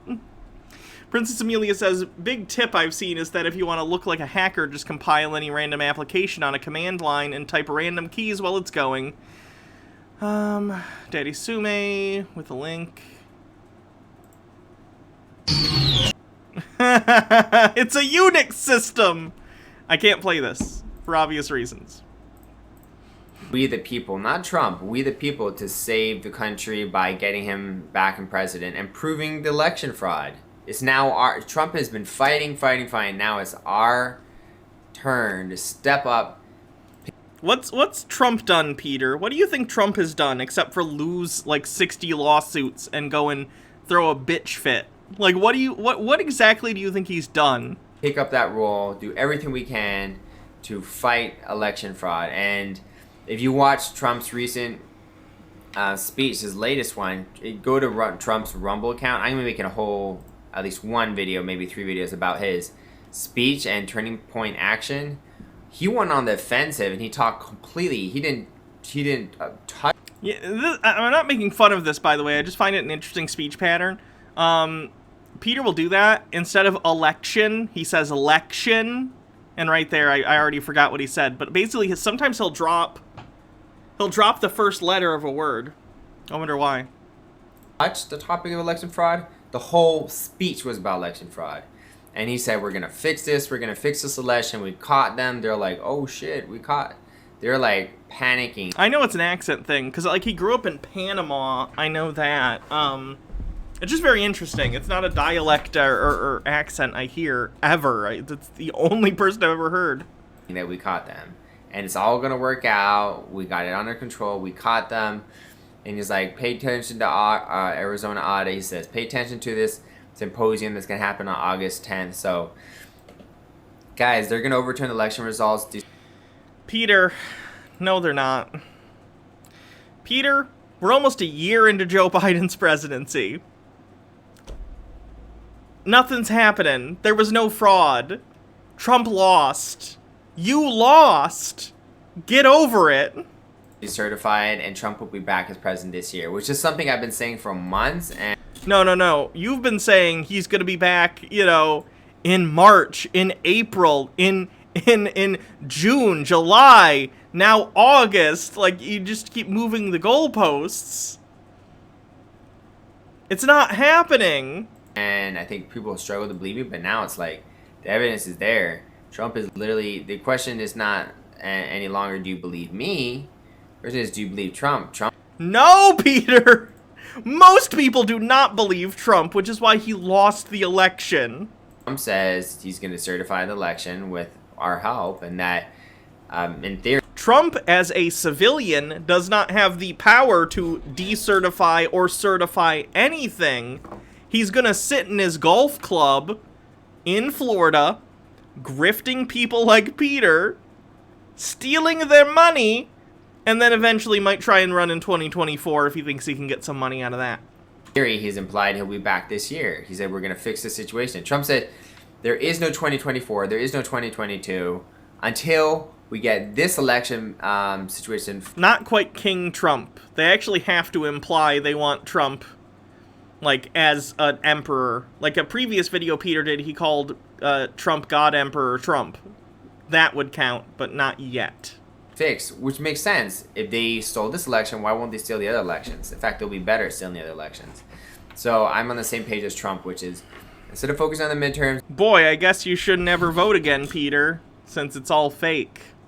And you should definitely tell all your followers, why bother wasting your time voting, since it's all fake. Instead of focusing on 2024, focus on fixing this election. And that way you secure future elections, and also Trump comes back as president. So... August 10th is a cyber symposium. It's an event you can go to, but from what I understand, it's going to be live streamed on fragmentspeech.com for 72 hours, 3 days, August 10th, 11th, and 12th. 10th, 11th, and 12th. Oh, shit. That starts on a Tuesday. Guess I know what we're doing that day. You can watch all this information that come out about how they stole the election. It'll be irrefutable. And then Mike Lindell has even gone out as far as to say that this will be like Nolly Voidrot says receding goalposts regarding a return to power is the closest connection Trump has to Jesus. No, Trump hangs out with prostitutes too. He just also, you know, uses their services as opposed to Jesus, who just like was a real bro.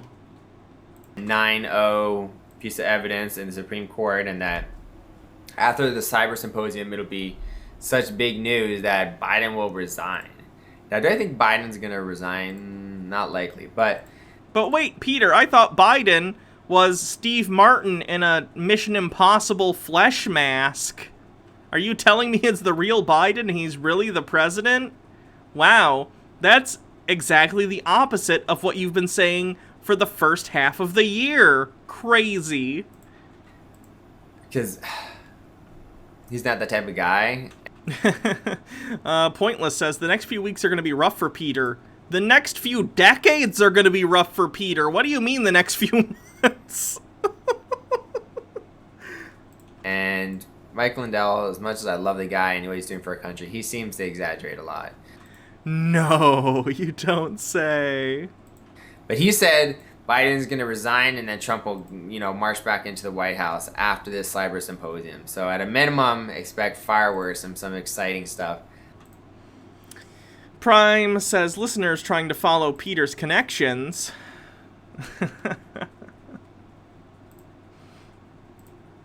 I'm super excited about it. Trump's super excited about decertifying the election. You thought Trump already won? Peter did too. Are the horns a Homestuck thing? I'm not familiar with Homestuck. I've heard the name, but no. When we do Tinfoil Tuesday, I wear like tinfoil stuff once we get hype trains and stuff. I just took off the vest because I was getting really hot. During the winter, I wear more visible tinfoil, though. I just get really hot in this room. Demibird44, thanks for 5 months, says, love you, Hannah. Sorry I don't show up much. Finally moved out with my boyfriend, but our internet is dial-up, so getting Twitch to run on 1.2 megabits per second is a nightmare. Oof. That sucks. Dial-up. That's a shame. Well, I'm glad you can show up anyway. Hope you're doing well. We should all be super excited about decertifying. Like that. Cited. Super cited, as opposed to excited. Very interesting. Fine election. Guys, enjoy the show. God bless you guys, and God bless America. We have exciting times ahead of us, and there's no reason to be, you know, frowning or depressed or anything like that, because we're winning. We're winning. So enjoy the show. God bless you, and God bless America. All right, now we have a second one that he posted earlier today. It's only a minute. Oh no. Oh no. This is also, the title is Ron Watkins' Huge Election Fraud Video Bombshell. Here's the funny thing. You know who Ron Watkins is? And I don't know if Peter knows this. Ron Watkins is Q. I'm not kidding. We now know, like, who at least one of the people who Q was. It's him. It's Ron Watkins. He's just not pretending to be Q anymore. He's just posting on his own. So Peter is unintentionally now promoting the guy who was lying to him and pretending to be Q. Does this mean Q was a source? Yeah. Yep, it's him. I'll give it to you. Sky Comet Fallen says, Peter, if Biden resigns, Kamala will be president. It's over. Move on. Right?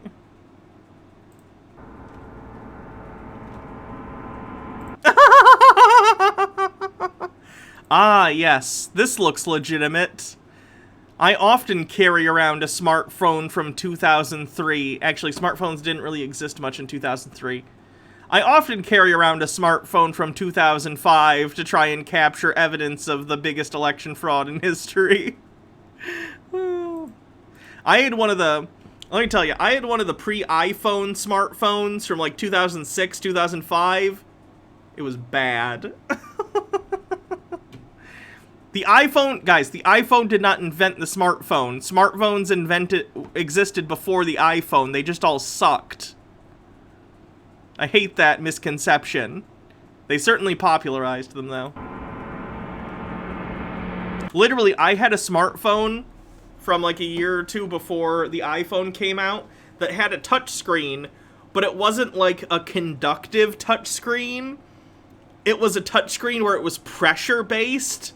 So, like, I don't know how to describe it if you've never used a phone like that.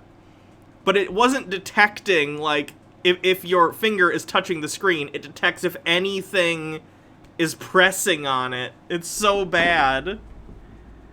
And multi-touch, forget about that shit. That didn't exist yet. Princess Amelia says resistive rather than capacitive. Yeah. Yeah, look at all this wireless device enable. This is legitimate and scary. Voting systems are, by design, meant to be used as closed systems that are not networked. Big Sweet Demon says, is it just me, or are the windows and details open on his laptop so vague looking that it could be anything? Appears to be so far. Meaning they are not connected to the internet. There is no internet connectivity at all. They are not designed to be connected to the outside world through either an internet connection or any other external connectivity device. Do we have these passwords in the system? Not the BIOS passwords. What's that? Not the BIOS passwords. The state won't let us have our own password? Does Dominion have any way to remotely access any of the information on any of the equipment or have remote access within the machines themselves? No. Does anybody have access to the best of your knowledge? No.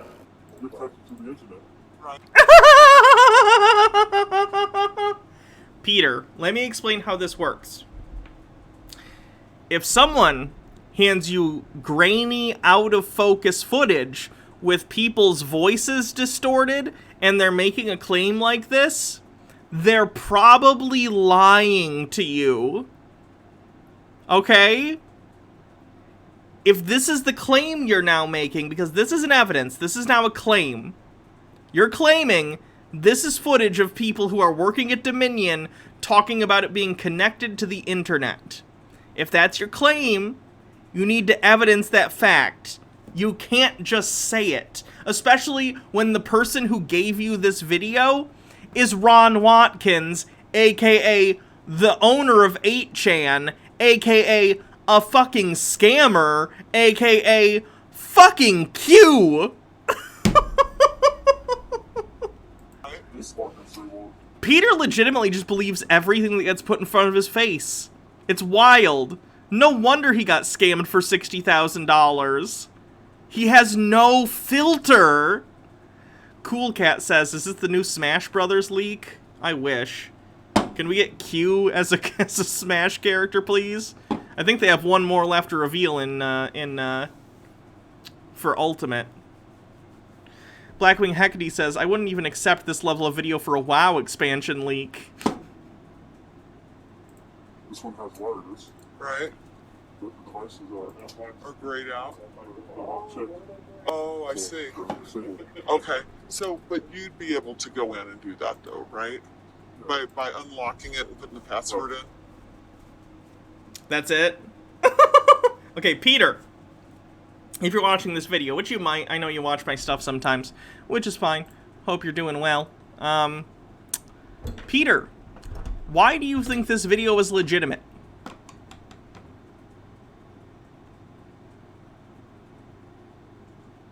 Peter, if I handed you a video that was this exact same video, but instead of saying the things that are purported to be said in this video, it was people talking about, I don't know, oh yeah, Trump hacked into the election systems and he helped try and get himself more votes than he really got. rightfully you wouldn't believe that either without evidence. Because there's nothing in this video that can't just be made by anyone with a terrible video phone from 2007.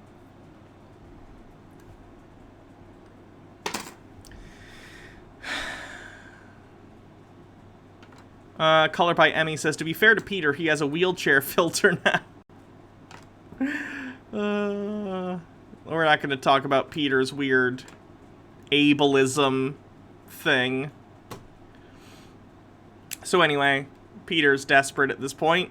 I mean, he already was, but there's no bottom. So, here we are. I say there's no bottom, but I'm right here. Jokes. All right, end of segment.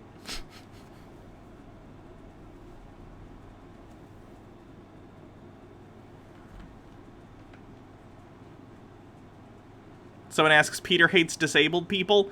Yeah, this came up in a recent-ish Peter video where he was talking about, and Peter told me about this too. I didn't know about the person being in a wheelchair. But Peter basically got scammed out of like $60,000 by someone who said like they were going to start a weed business, a legal weed business, and ran away with the money. This guy happened, yeah, you can cross off 8chan on the bingo card. The guy happened to be in a wheelchair. He was like paraplegic. And Peter, I'm not making this up. Other people who were here for that video can attest to this. What Peter took away from that was not, I need to be more skeptical of the claims other people make. I swear to God, he said, I need to not trust people in wheelchairs because they use it to try and manipulate me. That's what Peter's takeaway was of having $60,000 stolen from him. Not that he's a gullible idiot, but that he shouldn't trust disabled people.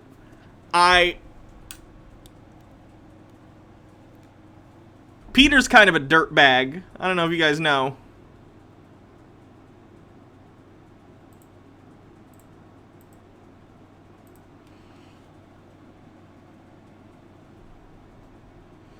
His takeaway on getting scammed was that people in wheelchairs are the problem. Have you met Peter? Yeah. His reasoning isn't exactly top-notch.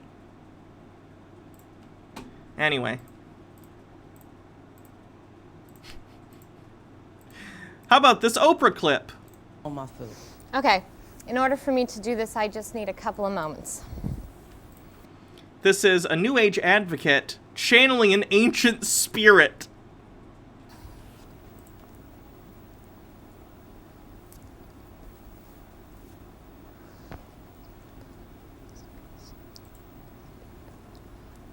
A couple of moments are deadly on television. The silence could kill you, you know, but I'm gonna allow it. Moves goalposts on bingo. No, because the goalpost didn't move in that video. Previously, Peter moved the goalposts. Alumet, thanks for 2 months of Prime.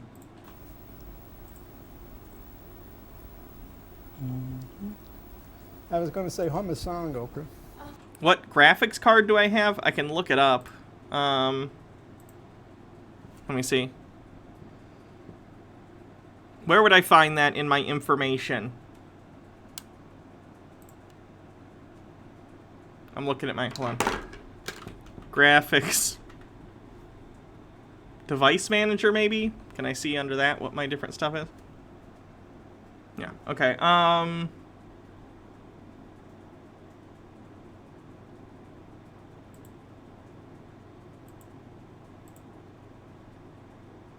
Oh god, there's too many options. I have no idea. Well, I don't want to interfere with the process or whatever. System information. Gotcha. What are we looking for? Graphics card?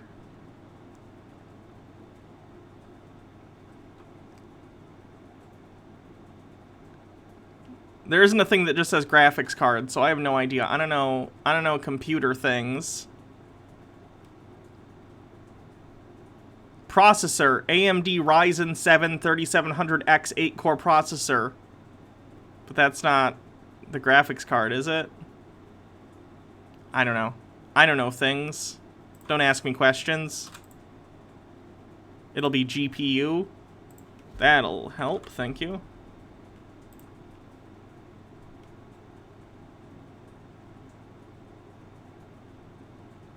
I don't see anything that says GPU. It's probably in here, but...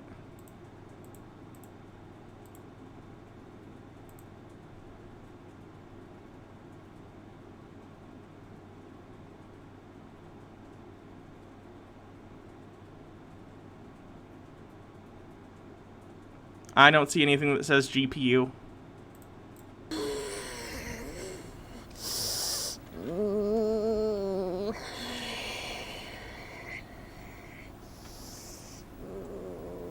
I take this to mean that this is Mafu. Adjusting to her, what? Vibrational level. Vibrational level. Tell me, Mafu, why, first of all, who are you? My beloved woman, bless you, I am honored to be in what is called your presence. Oh no! Ask you that which be I be that which you are, entity. This is me trying to play literally NPC as a DM in D&D.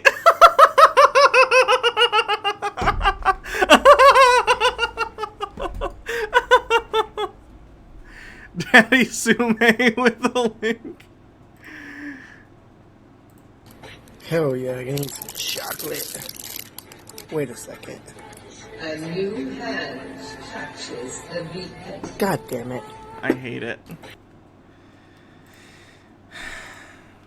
Be all things. I be what is called one who have come unto you on this day in your time. Yeah, this is me in D&D if the characters ask to speak to like someone and I have to make up an NPC on the spot. Just do a weird voice. Hello, I am Donald. How are you? Welcome to my store. Yeah, this is racist because she's gonna claim I think I've seen this clip to be a specific nationality. In D&D, you're just like a fantasy character. There are no real nationalities in D&D. I mean, to bring unto you the greatest thing there be, that which is termed the knowing, that you are loved by that which is called the Father, that is within you and within all things, that be I. Thank you. Indeed. Why is it possible that you coming through Penny, that there are other entities that come through all of us and live in all of us and reside in all of us, and that we just don't know how to bring them out? All things are possible, beloved woman. That which is termed this process, it is an outrageous thing. It is what is termed one that challenges mankind indeed, and so it should. It is a great thing to be challenged. Great wisdom is gained there. Where do you come from, and why do you have an accent? That which is called where come from I, but within you, within this woman, within all peoples, I am one with your Father, that which you are. And why speak I in this mode? We already had word salad, but if we hadn't, this would do it. Arctic Angel says, Oprah is one of the greatest enablers of scammers, con artists, and worse. Google John of God for a horror story. Yeah.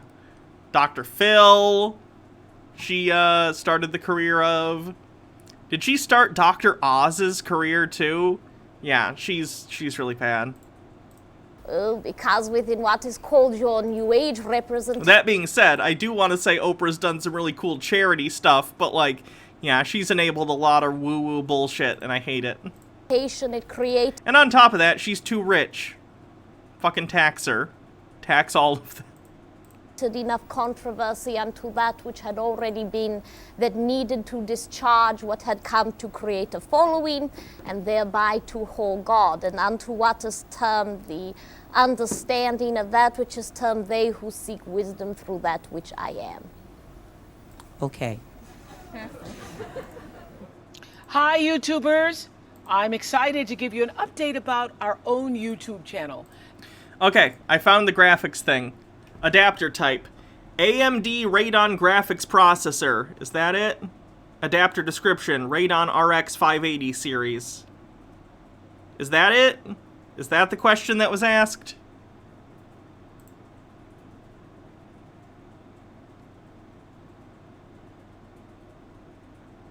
How is that? I have no idea if that's an okay graphics card. I don't know computers. It's okay. Okay. It'll do. It allows me to do my job, and that's what I need it for, so it's fine.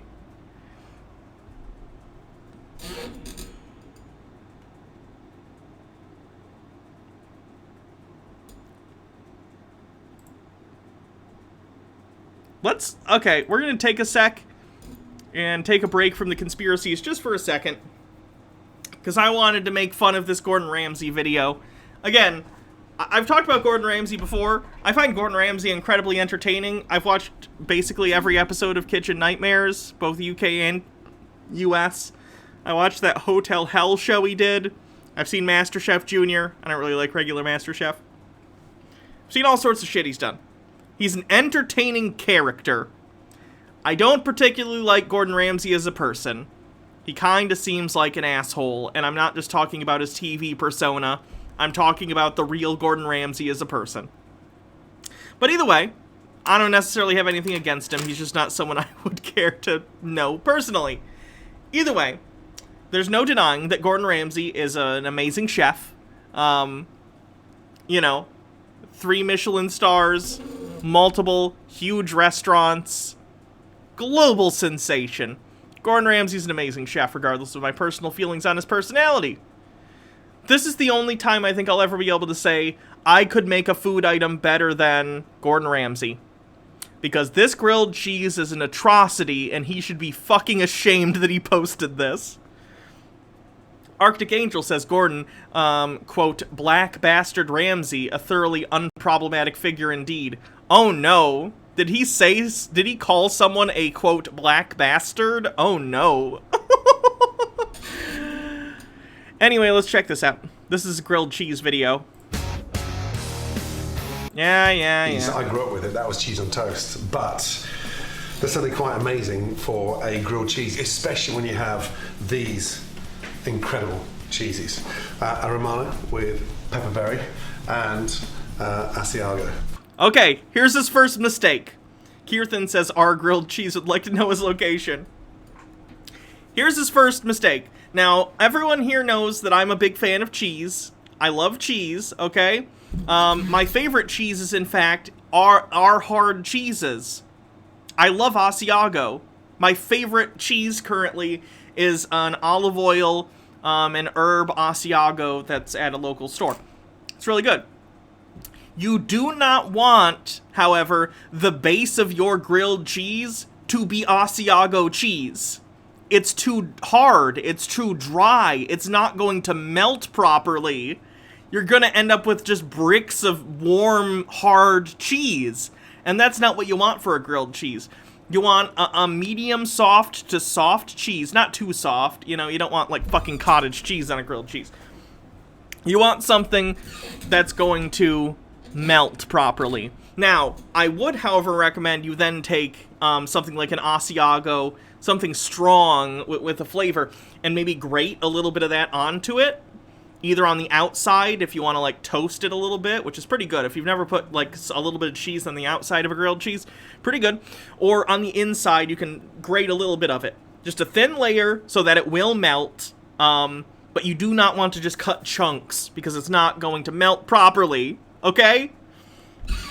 So we're already starting off with a really bad decision. Beautiful. I mean, really beautiful. To do the ultimate grilled cheese with this is a dream come true. So I'm going to just cut nice big long slices. Nope. Okay. Second problem. Not only is he using the hard cheeses, he's cutting them in incredibly thick. Like, yeah, that's how thick he's doing. Thick sections, okay? This is never going to melt. This is never, ever going to melt. Kirthan says, there are emulsifying salts in American cheese that I feel like it's justified its presence in a grilled cheese. It makes other cheeses blend together and stay gooey. You can also buy emulsifying salts by themselves. I agree. American cheese, well, yes, I know it's not. Oh, American cheese isn't real cheese. I don't give a fuck. I don't give a fuck. Define it however you want. American cheese is good on certain items. Burgers, American cheese is really good on, again, because it's very melty. And grilled cheeses. It doesn't have to be your main cheese, but it's a good cheese for sticking everything together. So if you put like one slice, American cheese, it'll hold everything together pretty well. We're talking about both flavor, texture, and structural integrity of the grilled cheese, people. It's an art form. You can't just throw any old cheese in there, okay? Jay Victory Official says, love your content, Hannah. I'm guessing you saw the Steven Crowder and Sam Cedar animation? I did. So I can take off the rind easily. Okay, and those pepper berries is going to make the cheese a little bit spicy. Look at that there. I mean, so beautiful. I'm sure that cheese is delicious, too. It's just not good for what he's using it for. Big Sweet Demon says, I want this video, but it's one of those god-awful top-down Facebook cooking videos because Gordon's presence as a professional chef might trick people into thinking that this grilled cheese will be good, right? And then with the Asiago again down and literally cut off the rind. And then from there... At least he's cutting off the rind. The rind of cheese is delicious, too. Oh my god, the Asiago cheese that I was talking about earlier. The rind, once you get to the end, and I grate that cheese a lot. I mean, don't get me wrong, I'll also, just if I want a snack or something, I'll go and break off a piece of the Asiago. When you get to that rind, ooh, that's some good shit right there. Get this. But yes, it's good to cut it off. It would melt even less than the other parts of the cheese. Those are crackers or fruit cheese to savor. Agreed. The Dak, thanks for 10 months, says, my favorite grilled cheese is a mix of habanero, Colby Jack, fresh mozzarella, the wet kind, and a bit of provolone. Sounds good. Slice and just go in half again. So you've got these nice, long, luscious... I think I have, like, am I thinking of the right one? Hold on. Havarti cheese. I think I got some Havarti. I have a pretty good Havarti right now that's decent enough in grilled cheese. It melts up pretty good. Again, though, that's the thing. You want the soft cheeses for the texture and for the meltiness, but often the flavor is milder. And I'm a really big flavor of, like, really sharp cheeses and sort of intense cheese flavors. So you want the softer cheese for the structure, and then you grate some harder cheese for that, you know, that cheese, the cheese taste. Austin Roseberg says, wrap the cheese inside turkey, then put it in the pan. So good. Almost like sort of mini bricks of cheese. And look at that. And that pepperberry is incredible. Now the bread. The secret behind a great grilled cheese is to make sure the bread is not too thin.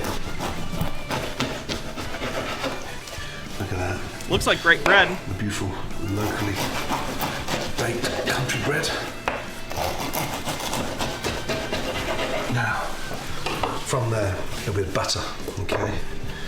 And always butter heavily on the outside. You'll see why, especially when you get that nice, crispy texture. Again, good on the butter, ridiculous amount of butter. You're not making a grilled cheese because you want a healthy dinner. Right. Or lunch or whatever. With butter. Okay. You gotta make sure the butter's soft when you put it on too, which he is. It's room temperature, I'm just saying. Some people don't. Some people will take butter right out of the fridge and it's all hard and they do that. No. You gotta either microwave the butter. What's, honestly, in my opinion, what's the best is if you get a little thing and you microwave the butter and liquefy it, and then you take, like one of those brushes, those kitchen brushes, I don't know what they are, and then brush the liquid butter on. That's ideal, but if you can't do that, at least room temperature butter so you get a nice even layer without crushing the bread when you're trying to spread it on. Basting brush, thank you. Sweetie Bunny Mommy says, Hannah, my husband and I had no idea how much you loved cheese or how often you commented on it. We're laughing our asses off at your cheese recommendations. Well, I'm glad you're entertained. Rishtopher Rosh says, before I was vegan, I told my friend I was having a Havarti party. I've never felt so judged. I want to go to a cheese party. Big Sweet Demon says, thoughts on adding other foods to your grilled cheese? I like to dice a few tomatoes and onions and saute them in a separate pan to put in my Sammy. Yeah, that's kind of a melt, but yes. Like, once you start putting other stuff in it, it becomes a melt. That's not bad. I love melts, but slightly different wording. We'll season the outside with some salt. And then from there, layer your cheese and sort of almost tailor make it in a way that it becomes somewhat almost fitted. This is not gonna, the outside is gonna be burnt and the inside is gonna be cold and hard. Big Sweet Demon says, getting a lot of cheese lore today. Very good day. And the secret behind this grilled cheese is a little bit of kimchi, homemade kimchi, which is going to give a nice spicy texture to that incredible cheese. Now, the acidity in this kimchi is incredible, but once it's been cooked, breathtaking. Fold that over, and then from there, push that down. We're going to stick that in the oven. Look, a beautiful fireplace over there. Nice and warm. Touch of olive oil in. I get the idea, like, oh, we're gonna over an open flame cook this grilled cheese. If you want a good grilled cheese, well, this is hipstery and rustic, I guess. The lack of temperature control, and in fairness, Gordon Ramsay, I'm sure, is cooked above actual flames enough that he would know how to temperature control this relatively well. But for your average person, the average person does not know how to cook over open flames effectively. The key to a good grilled cheese, low and slow. Low temperatures over a long period of time. Gives the insides enough time to melt without the outside getting burnt. You do not want to burn the outside. Ilium Gal with 100 bits and a link. Which cheese is it? Swiss? Ooh, we'll take a look at that later. Beautiful. And then from there, get the temperature up. Just lightly. Starting to smoke. Rest on the side. Push that down. Nice. Lift up. And in she goes. Now, as she cooks, start putting some weight on there.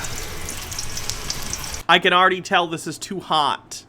At least, again, in my opinion. He is using a lot of butter, but if when you immediately put it down, especially if you're using really thick cheeses like he's using, especially because he's using hard cheeses, which he shouldn't be using as the primary cheese anyway, if you set the grilled cheese down and it immediately sizzles like that, probably too hot. The outside is gonna crisp up way sooner than the inside's gonna start to melt. You're gonna burn that grilled cheese. I can see it. This is a burnt grilled cheese waiting to happen. Just pushing it down.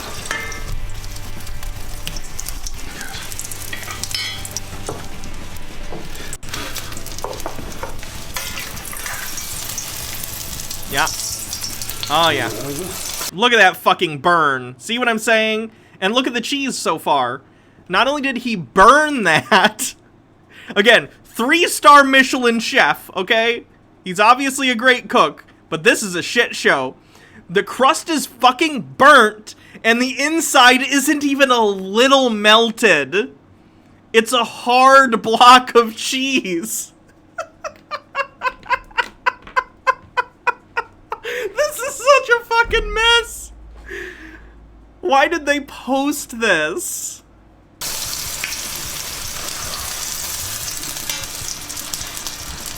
Yeah, see, he's pressing it to try and... I think even at this point, Gordon knows, like, oh, shit. This is not good. But he's got to salvage it, because, fuck it. The camera's here. We paid for this shoot. I can't just trash this segment. Push that down. That way it gets nice and crispy. I think you're plenty crispy. I don't think crispness is your concern right now, Gordon. Beautiful. 2 minutes inside. Beautiful. I love grilled cheese that's a little burnt and then untoasted kind of on different parts. And also the cheese is cold and hard. Speedy Yoshi says, salty. And then once you've coloured both sides back out, and just place your spatula on top and push down. And that helps to get the cheese nicely melted. Again, I think he knows that it's completely not melted and he's trying really hard to salvage it. E-Tune says, she crispy. Incredible. Incredible. Overcompensating. Crispy, he cremated it. Kimchi with that incredible cheese, especially with that pepperberry, is just going to be a wonderful combination. And also, it just helps elevate the flavour of that beautiful grilled cheese. Take that out. Turn that over. Oh.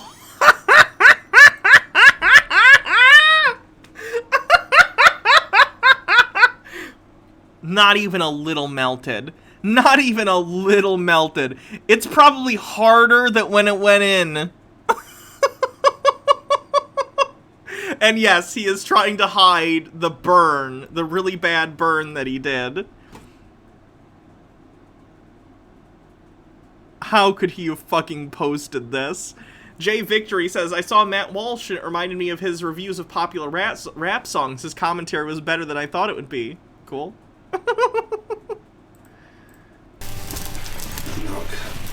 Like this side, the one that's not burnt, that's actually, in my opinion, this is just my taste, different people like different amounts of toast. The one that's on top, ideal toast, golden brown, looks good. Obviously he burnt the shit out of the other side though, you can literally see it. And the cheese isn't melted. This is so bad. This is so fucking bad. It's cracking away. Beautiful. The cheese is melted. We have eyes, Gordon. And this. Yeah, how crispy that is. Beautiful. Yeah, that's not what you want when you pull apart your grilled cheese, okay? When you pull apart a grilled cheese after you cut it, you should have some stringies. The cheese should be like, you know, you've had edible grilled cheeses before. You know what it's like.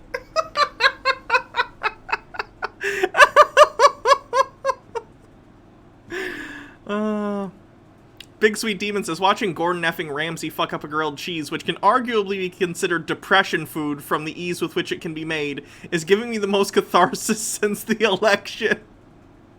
Princess Amelia, it's fucking raw!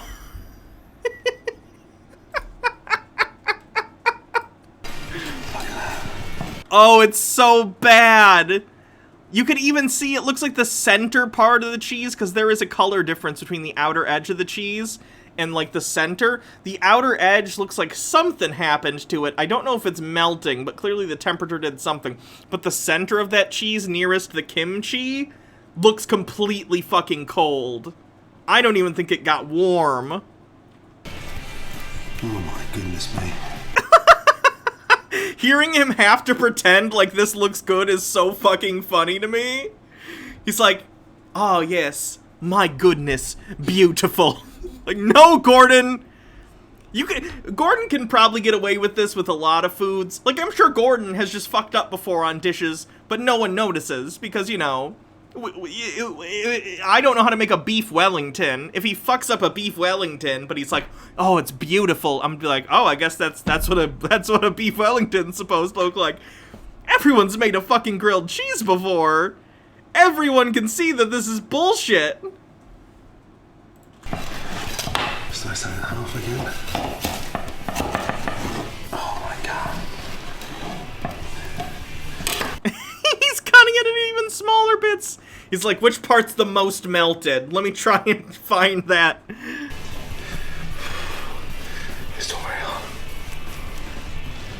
Ooh, no, that had too much of a bite. That did not give at all once he got into the cheese.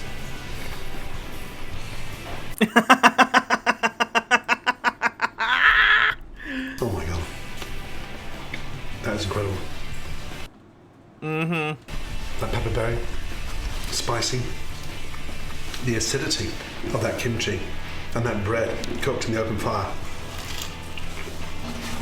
Wow. I mean, it's so good. It almost makes me feel like I want to move to Tasmania.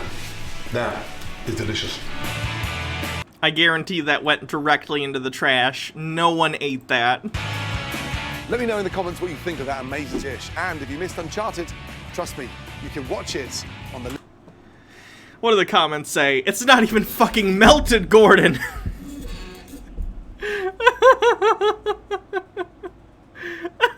Imagine asking your mate for a grilled cheese and he spends 10 to 15 minutes stoking a fire and talking about the acidity of his homemade kimchi before serving you solid cheese and burnt bread. I just realized I've been doing grilled cheeses wrong all these years. Every time I do it, the cheese melts.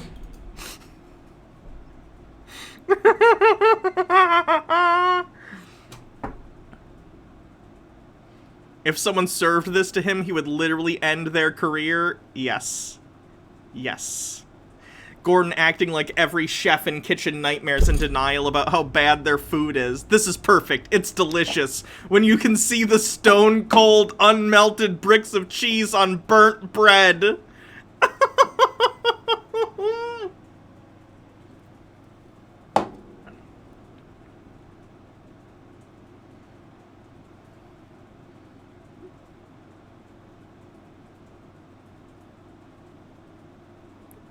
I just can't. The hypocrisy is so fucking funny.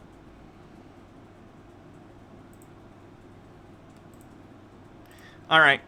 Let's get back to conspiracies. That was a fun cleanse. Procagom says, I disagree with how he's making this sandwich. Everyone in this chat knows cheddar than to do this. It's just not Gouda. I hate you. Freiserburn says, oh, the crunch of the bread, the acidity of the kimchi doesn't talk about the rock-hard cheese, though.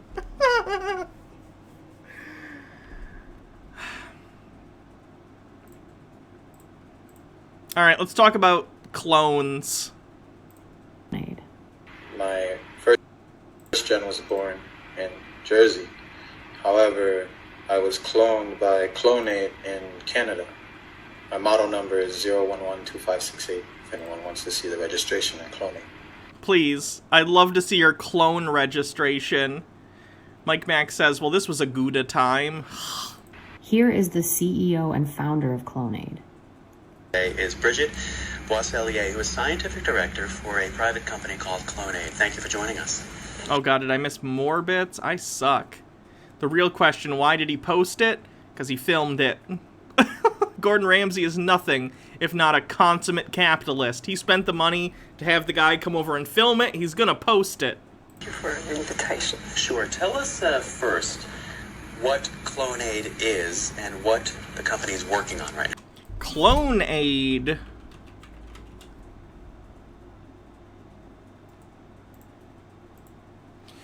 Clonaid is an American-based human cloning organization registered as a company in the Bahamas. Founded in 1997, it has a philosophical ties with the UFO religion Raelism, which sees cloning as the first step in achieving immortality. It's not what clones are. Excuse me. On December 27, 2002, Clonaid's chief executive, Bridget Boisler claimed that a baby clone named Eve was born. Media coverage of the claim sparked serious criticism and ethical debate that lasted more than a year. Florida attorney Bernard Siegel tried to appoint a special guardian for Eve and threatened to sue Clonaid because he was afraid that the child might be treated like a lab rat. Siegel, who heard the company's actual name was not Clonaid, decided that the Clonaid project was a sham. Bioethicist Clara Alto condemned Clonaid for premature human experimentation and noted the high incidence of malformations and thousands of fetal deaths in animal cloning. Yeah, that baby is absolutely not a human clone. To our knowledge, there has never, ever been a human clone. I've talked to Baha about this, actually, too. And she's a developmental geneticist. Human cloning is not going to happen anytime soon. It just isn't. Someday, maybe, but it's not happening. It's not happening right now, and it certainly wasn't happening in 2003, okay? Megan LM says, there's a clip of a commercial where Gordon berates someone for now not knowing how to make a grilled cheese. Oh, the irony. Speedy Yoshi says, thirsty on a hot summer day, grab some Clonaid from the makers of Adrenochrome Capri Sun. Mike Mack says, the Illuminati has clones, why do they need us or even microchip us? I know, it doesn't make sense. 2Man642 says, I can't believe the fucking Raelians came up. Wagroad says, are we sure Gordon Ramsay didn't just have his head so far up his ass that he forgot what regular people food is like? Honestly, I don't know. And one Speedy Yoshi says, Hannah, if humans haven't been cloned, how do you explain this? I don't get this reference. Whatever this is from, I've not seen it.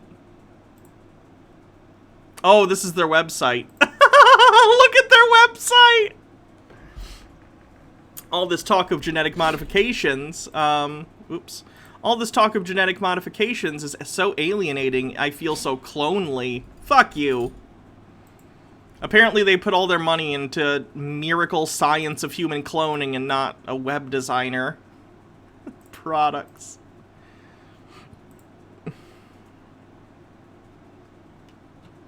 Embryonic cell fusion redefined. The new RMX 2010, a new cell fusion device specialized in embryonic cell fusion developed by Clonaid scientific team. RMX 2010's main features are generation of clear and stable pulses enabling direct fusion, something unseen in competitors' devices. A highly precise square wave is applied to the cell or embryo through a chamber or needles.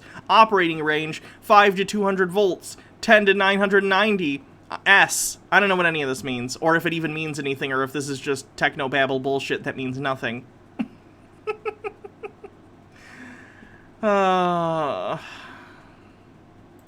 Anyway. Yeah.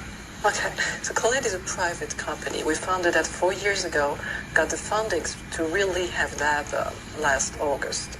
And so now we have 3 scientists working almost full-time in a lab here in the United States with the major goal for us to produce a human embryo by human cloning.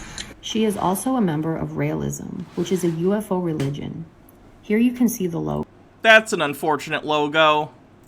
And within it is the swastika and the 6-pointed star. Yeah, that's not great. Where have we seen those before?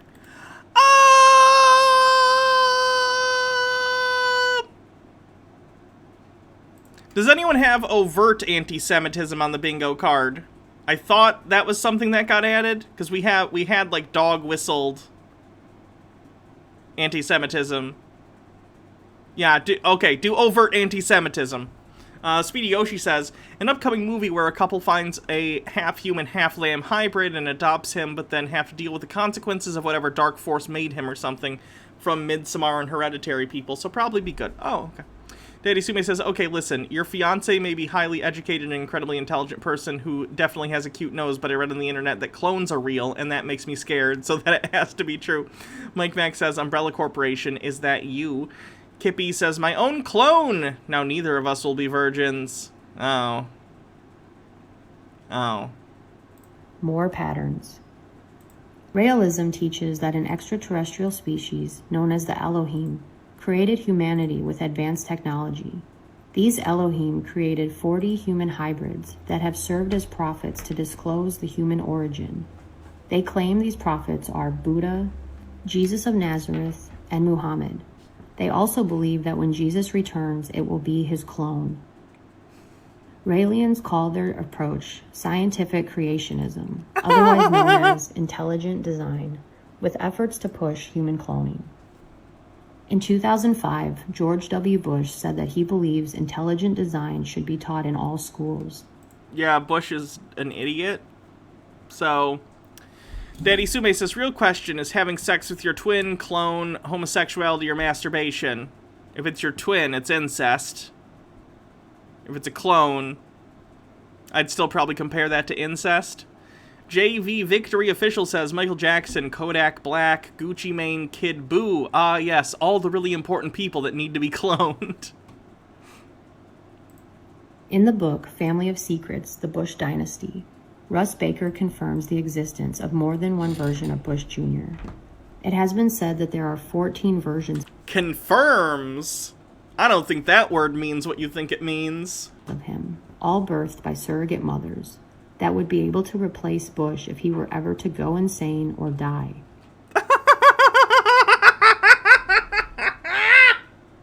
If he were to ever go insane.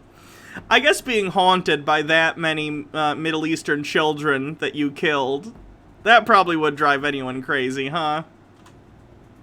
Even David Letterman joked about it and pointed out how his nose always looks different. Pretty strange. My understanding is that a lot... Technically, it would be pedophilia unless you waited like 20 years. We're assuming it's like sci-fi cloning where they aged rapidly. A lot of presidents have already been replaced. That's right. Yeah, I don't think... They're walking around, they look old, but they basically, some of the people are just I'll second, just give you third something copy. to... Are these people clones or Satanist? Clones. I'll give you something to ponder. Get some old videos of George Bush, when he first came into office. Look at the person and listen to him speak. Look at his actions and listen to everything that's there. Now, it's a lot... Wait a minute. You're telling me having one of the highest stress jobs on the planet for 8 years makes you look and sound different? What? A lot easier to put somebody out in front to act as a, even Bush did. He had somebody else that was up there acting like he is and look like it. Even Hitler had he had his stand. In fact, his stand-in was the one that they found in the ground over. Oh, no. No. No, no. No, no, no, no, no, no. No. In Germany. Speaking of presidents, Freeman Fly proposed the interesting theory that Obama was the clone of Akhenaten. Gee, I wonder why they would make that connection. And Michelle Obama was the clone of his wife, Nefertiti. In the book, The 7 Clones of Barack Obama. Yes! Stone Corbell says, maybe this guy is an alien. He doesn't understand normal human aging. Ilium Gal says, favorite quote on the subject, the thought of sleeping with my clone horrifies me, but I would feel obligated to do so anyway, otherwise I'd feel like a total hypocrite. Mike Mack says, meant in the terms of how some conspiracy theories believe these people are Satanists and others believe they're... Wait. Some people believe they're Satanists and others believe they're Satanists. I assume you mean clones and Satanists? I don't know. Porque no los dos. They're Satanist clones. Occultist author Benza Magos discusses Obama as the spawn of an Anunnaki breed. Does this count as celebrities still alive, or is Hitler exempt? No, that counts. When it says celebrities, I don't necessarily mean it has to be like Elvis or something. Any famous person from history or whatever. If someone claims they're still alive and they faked their death, that counts. Speedy Yoshi says, the most stressful job on the planet. Ah, yes, it's really stressful having to lie to the American people and ignoring them when they're in trouble from hurricanes. This is a joke. Obviously, being the president, even a shitty one, is stressful. Breeding experiment in order to bring back Akhenaten. Why? Why would we care to bring back an Egyptian leader, especially when it's a clone? Because, like, clones that aren't science fiction clones... They don't have the same... They're not like the same person as the person you cloned them from if you could do it. They have the same genetics, more or less. They have the same appearance. but they're going to have completely different life experiences that are going to make them a different person. Even if you cloned an Egyptian prince or something, you wouldn't have that Egyptian prince. You would just have someone who's genetically identical, or as close to it as you can get. You know, I would imagine there'd be some errors along the way that would change some stuff. But, like, it would be like saying someone and their twin is the same exact person and they're interchangeable. Not really. Like, they look alike, but they're different people. This was funny, too. Do you guys remember the show Touched by an Angel?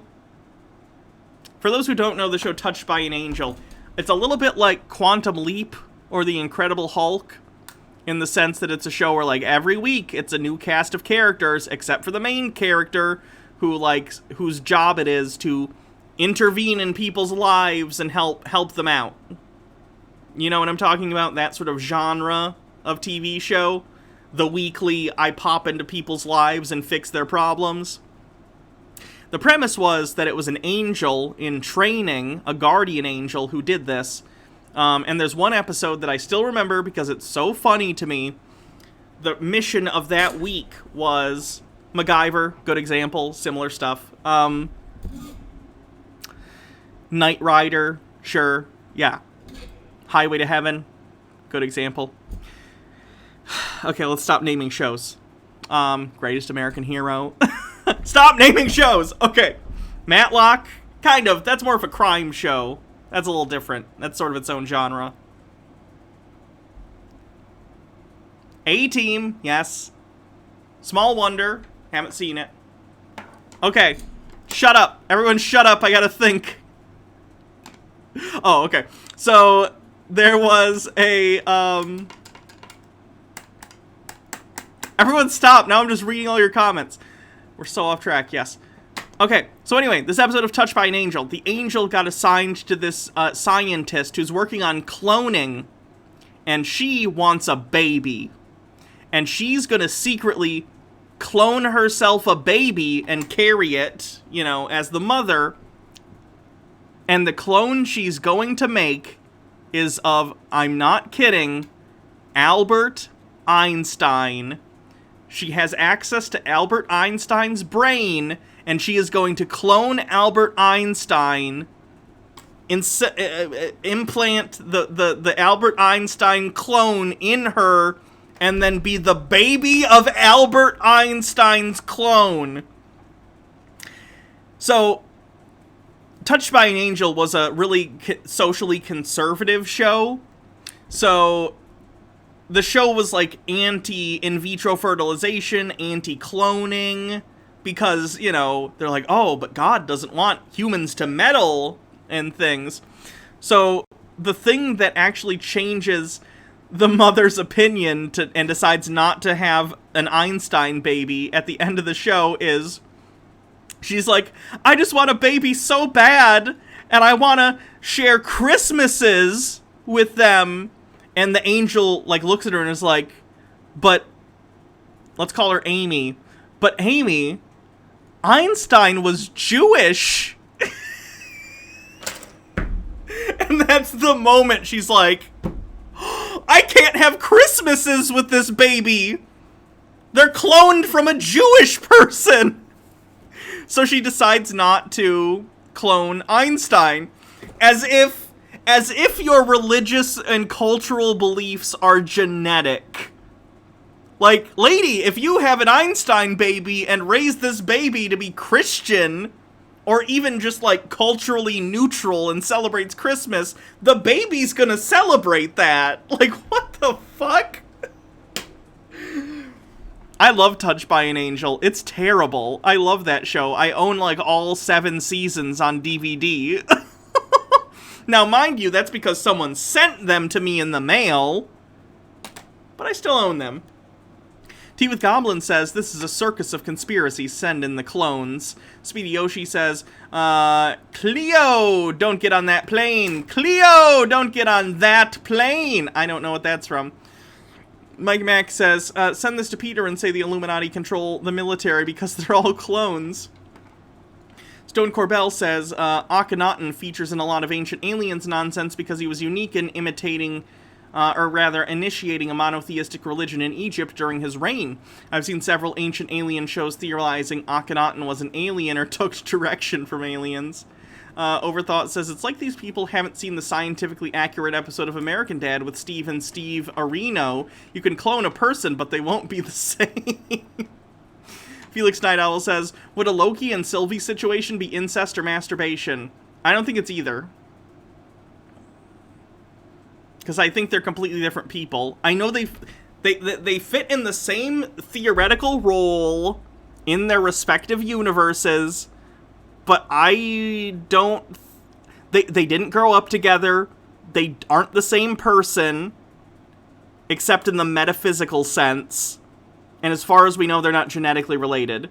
So, I don't have an issue with the Loki-Sylvie thing. Lily Love Stuff says, Sons of Thunder, Pure Flix's show about a former biker who now wanders through Texas meddling in people's lives. Of course, that's a thing. Miss Scheffler, thanks for 5 months, says, more than halfway to a sub-baby. Hope it's a crazy baby name like Elon Musk's kid has. Daddy Sume says, Star Trek TNG. It's a little different, but yeah.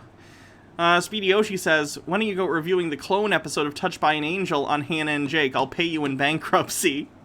I don't know.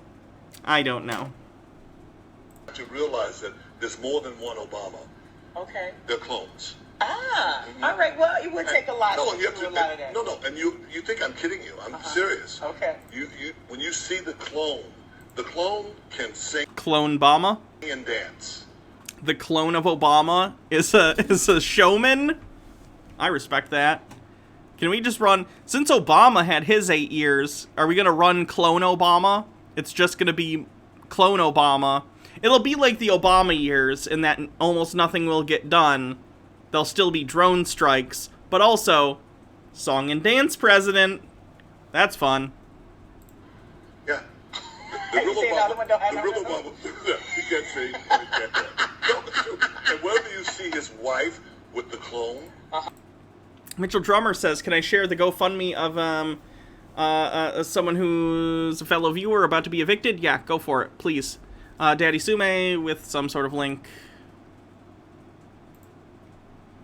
Fisto, my friend, are you all right? Here, let me help you to your feet. I fisted hard, He-Man, but I could not fist them all. That had to be intentional, right? She is like on a bad date. She's very standoff. Go check out the GoFundMe. I shared this on Twitter yesterday also. Throw a couple bucks their way, please, That's if why you I did can. that commercial for whatever that shampoo was. No, but seriously. You know you need help. No, but it's true. No. But you think I'm kidding. Watch them, okay? Even the little dog, the real Obama, the little dog's all up in their face. But the I should clone, not be laughing at our the president. clone, the little dog is barking at the clone all the time. While promoting Jumanji, Jack Black was asked about doing a sequel. He said, there is no choice. You have to do the sequel. Otherwise, they will kill you and clone you. You could argue he was joking. He was clearly joking! Wait a minute, are you telling me Jack Black, a man who is specifically known for being funny, for being a funny guy, you're telling me he told a joke in an interview? No, Jack Black clone is more likely. But why was this video removed from the internet? And shortly after this interview, Kevin Hart, who was promoting the same movie, admitted to being a clone. How do you do it? I look on Twitter, there you are. Facebook, there you are. Television, there you are. How do you do it? I have a clone. I was going to say that. There's two of you. Cat's out the bag. That's a joke. Conspiracy theorists and not getting sarcasm. Name a more iconic duo. Okay, it's about a good 3 of me. We broke it. They didn't want to release it yet. This is major news that I'm giving you. I'm cloned. Okay, I appreciate it. That's why I'm able to do all that I do. And then there was Holly Madison, former Playboy playmate who once was the main girlfriend of Hugh Hefner. And Hugh Hefner, huge piece of shit. The star of the reality show, The Girls Next Door. There used to be a video online of her talking about being a clone. And Purple Nickel says pops into existence. What did I miss? Profane Priestess says, I love Jack Black. He's iconic. The real iconic, not Ubisoft iconic. Of course it was scrubbed. Holly once said, I don't get jealous of other girls because I was raised in a cloning lab to be the perfect woman for Hugh Hefner.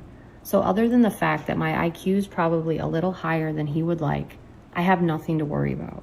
That's either a joke, that's kind of a weird joke, or she's crazy. Remember the media-frenzied paternal debate between Howard K. Stern and Larry Mike Mack says, so they pick and choose what's real and not, or not, yeah. Burkhead over who was Danny Lynn's real father? Frederick Prinz von Anhalt, who is the biological son of Adolf Hitler,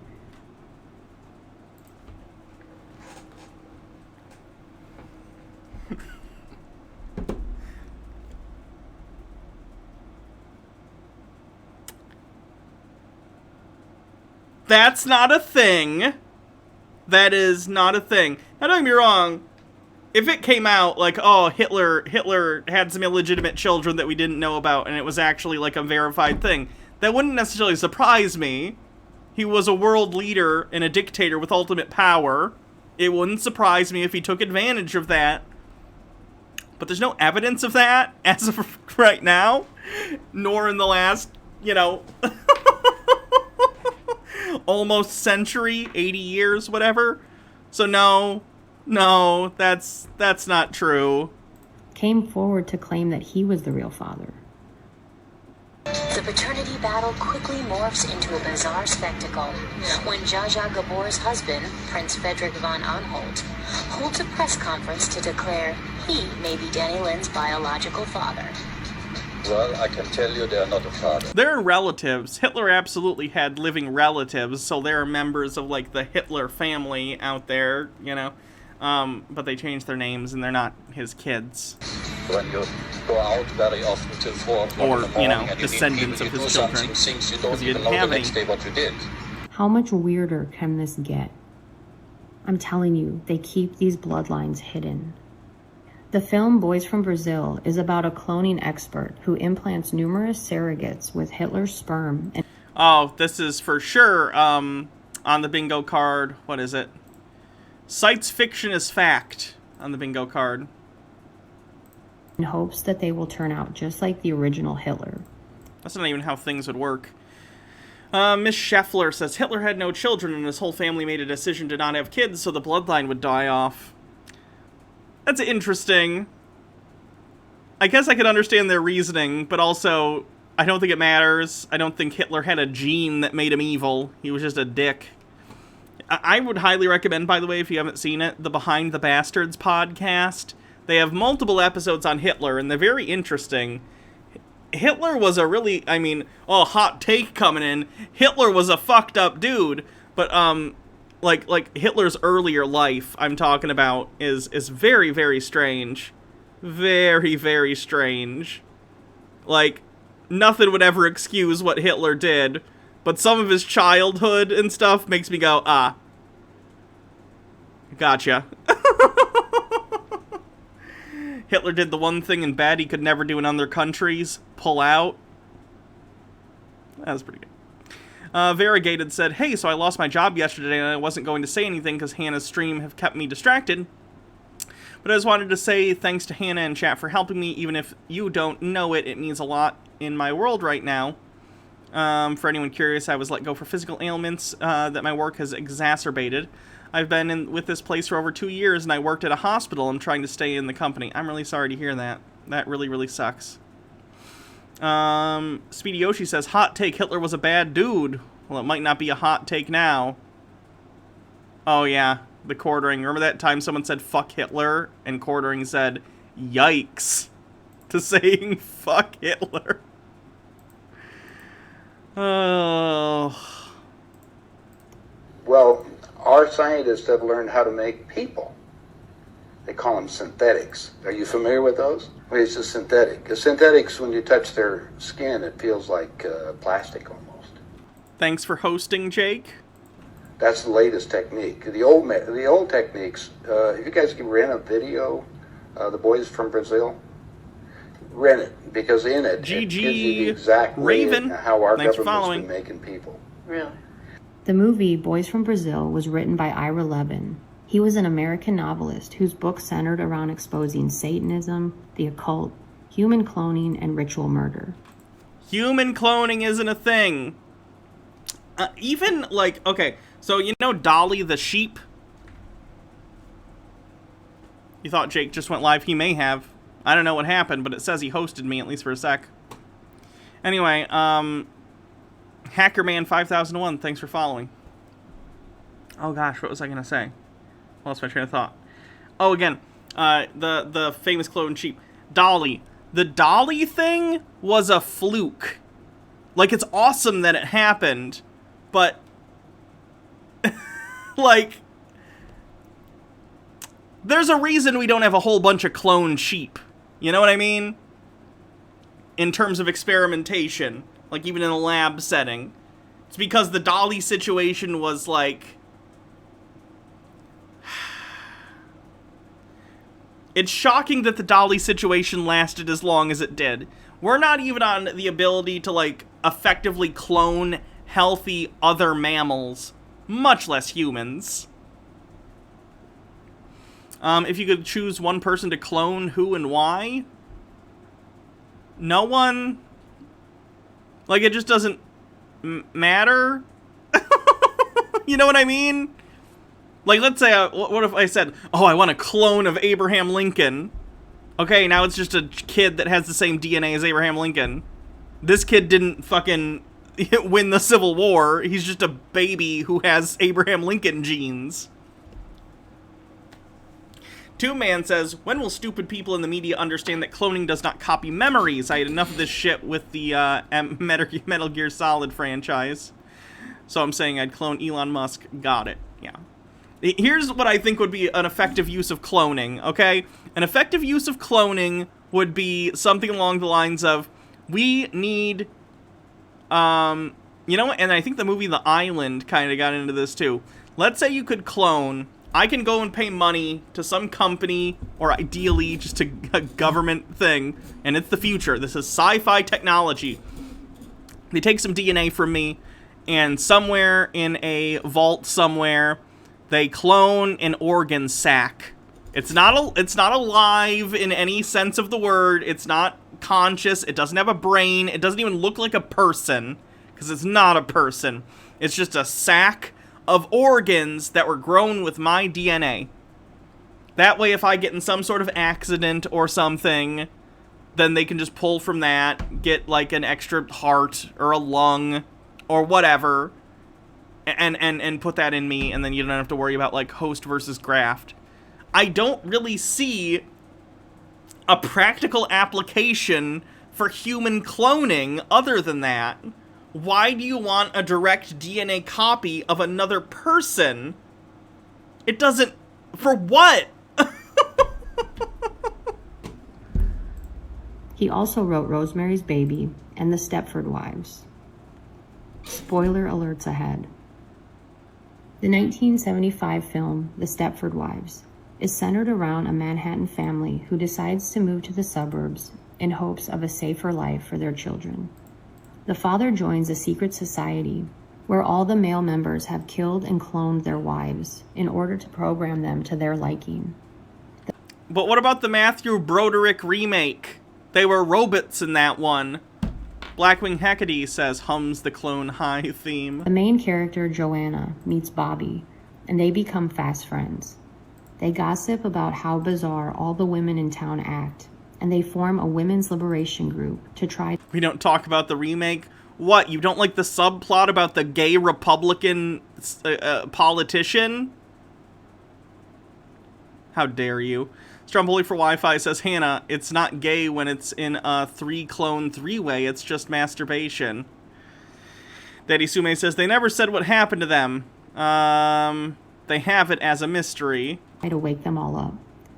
The plan backfires, and Joanna discovers that Bobby has been killed and cloned. When Joanna realizes she is next, she tries to escape with her kids. The movie ends with Joanna shopping at the grocery store, smiling and acting robotic. It's genuinely really weird that they took the Stepford Wives, and I'm not against the concept of taking a remake and doing something like very different with it, or taking an adaptation and doing something very different with it, because that's led to some really great stuff. The Fly, The Thing, and you can argue those are just, you know, adaptations of books that are completely different than the other films that were made prior to them, which is true. But still, I'd consider them remakes, because they still are aware of the previous material. Anyway, the point I'm trying to make is, it's weird to me that they took a horror movie like Stepford Wives and went, what if we made an early 2000s comedy out of it? Why did they do that?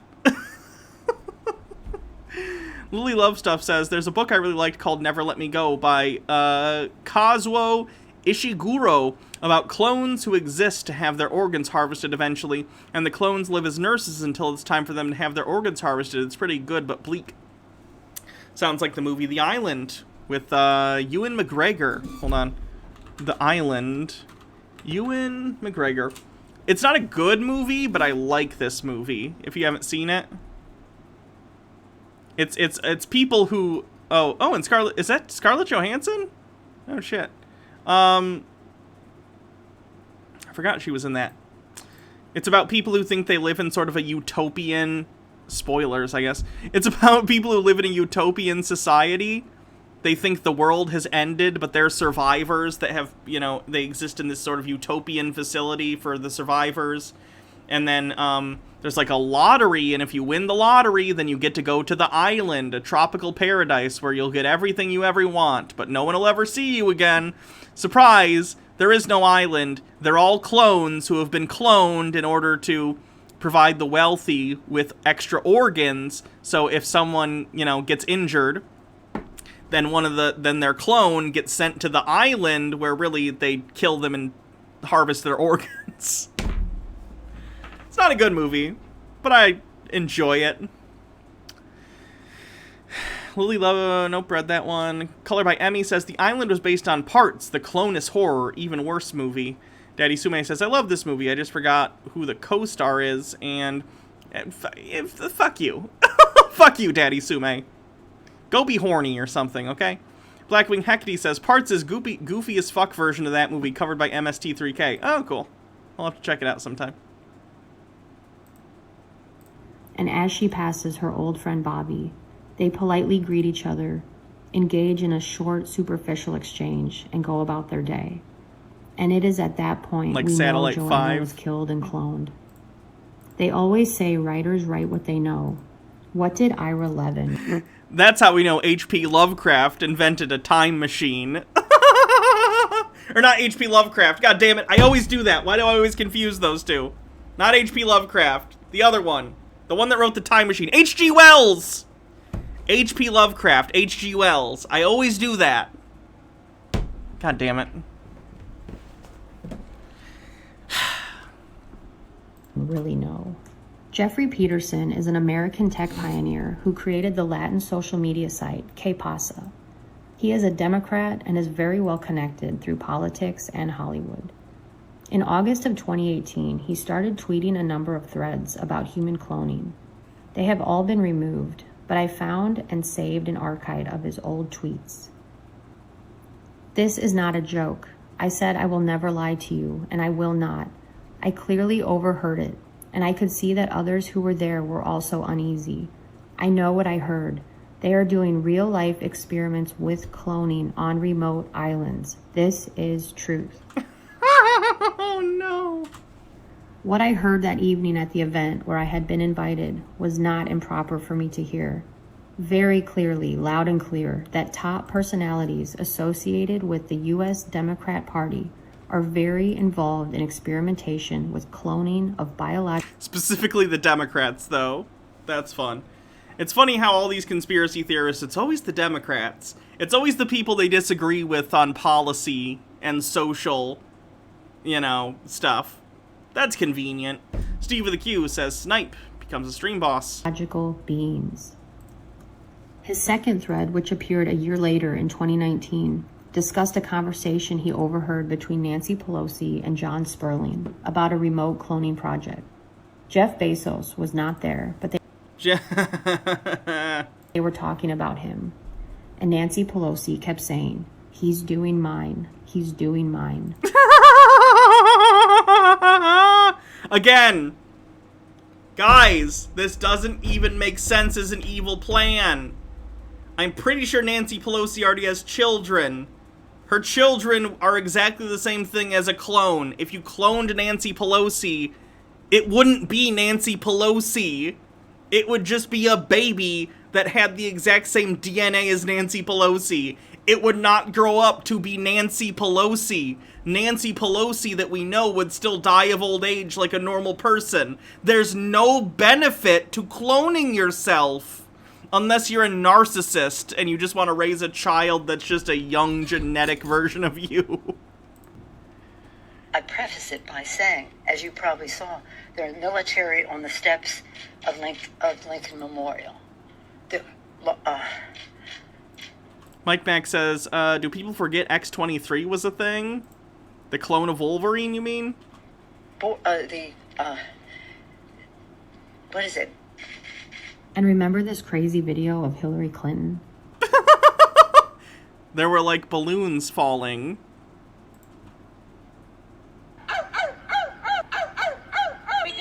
What is your major malfunction, numbnuts? You guys have got to try the cold chocolate.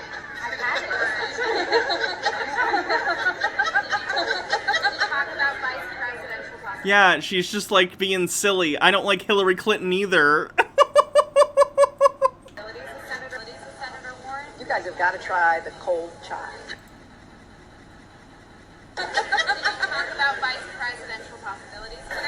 Yeah, she's being a cringe grandma. Yeah, she's a rich, out-of-touch, cringy grandma. That's a really good way of describing Hillary Clinton. It's the Pokemon Go to the polls thing. In 2015, Hillary Clinton was on Another Round podcast, and she was asked what the weirdest thing about her was. She replied by saying, "I don't sweat." And then she said this. You guys are the first to realize that I'm really not even a human being. I was constructed in a garage in Palo Alto a very long time ago. People think that, you know... See, I should have put that on the bingo card. Conspiracy theorists pretending jokes are admissions. Bill Gates and Steve Jobs, they created They don't even know. Oh, no. I mean, a man whose name shall remain nameless created me in his garage. Pretty sure Trump has done this also. Yeah, Trump has some cringe shit too. Of course he does. Wagrode says, can we all just pretend the Clintons are gone now? Effectively, they are. What political influence do the Clintons think they have at this point? Garage. Are there more of you? Now, I thought he threw away the plans. At least that's what he told me when he programmed. Hannah, what is this human concept you call humor? You know, it's just like a stupid thing humans do, because they haven't developed fifth-dimensional senses yet. Me that there would be no more. I've seen more people that kind of don't sweat, and other things that make me think maybe they are part of the new race that he has created, the robot race. So there's a cyborg but I don't, you got to cut that. that. You can't tell anybody this. I don't want anybody to know this. I mean, this has been a secret until here we are in Davenport, Iowa, and I'm just spilling my, electronic guts to you. What a strange thing to say. And who was this mystery man?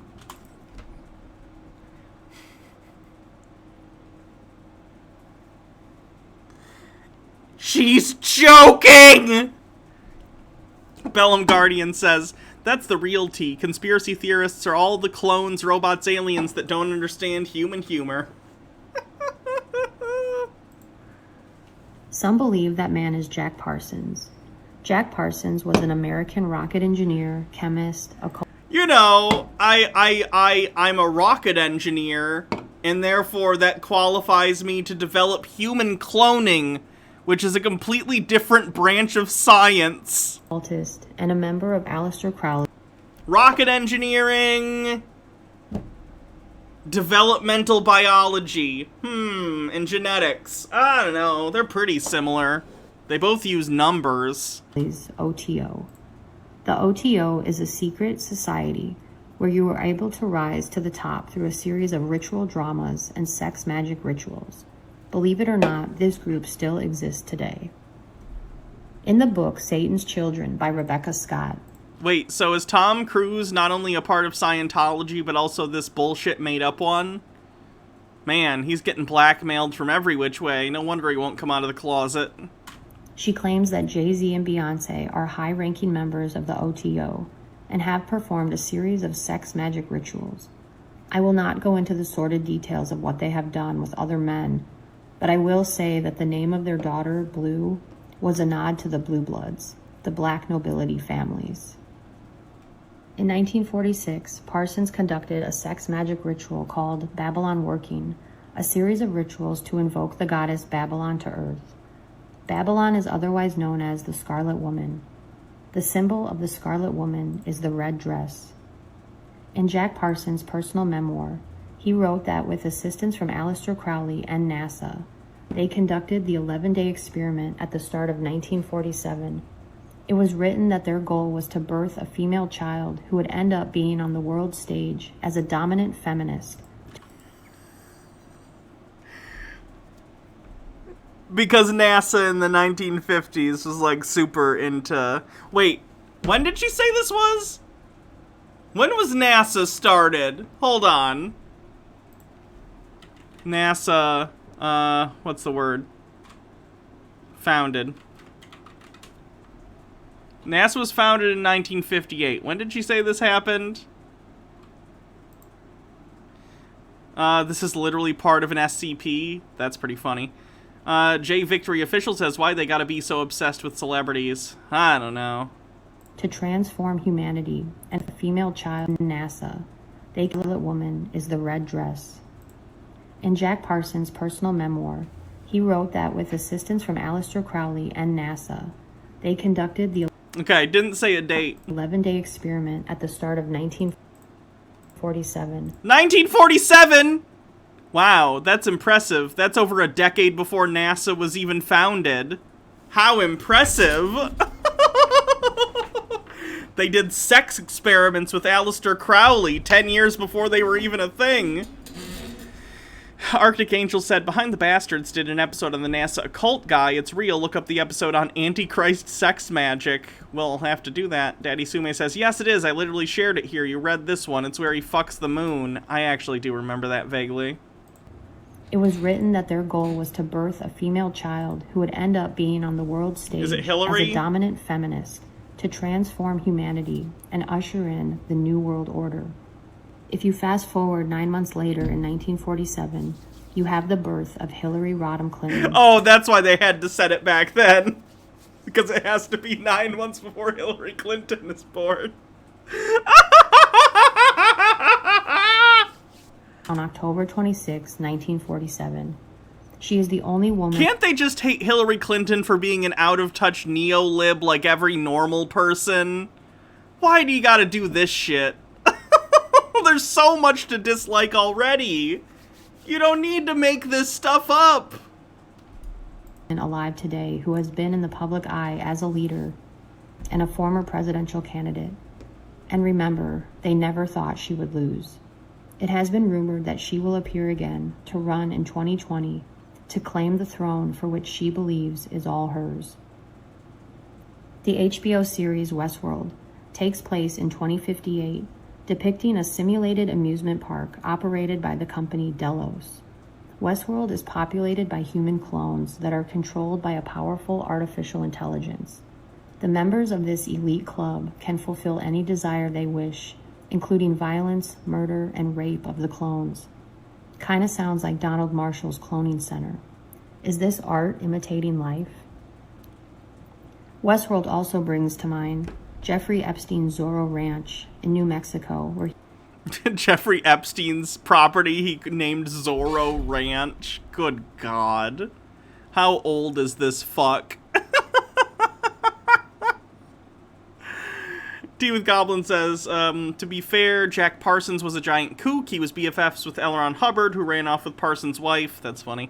They were super into occultism and what is now known as chaos magic. Interesting guy. Yeah, I've read about a little bit about, like, Crowley and stuff, too. Very strange people.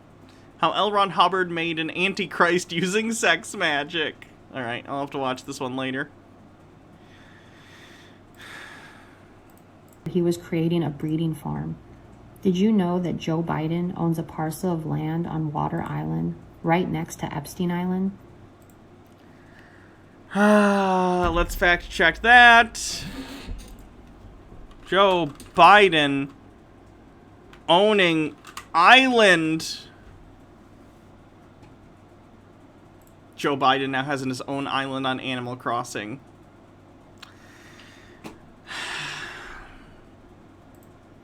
Fact check. Joe Biden does not own an island in the U.S. Virgin Islands.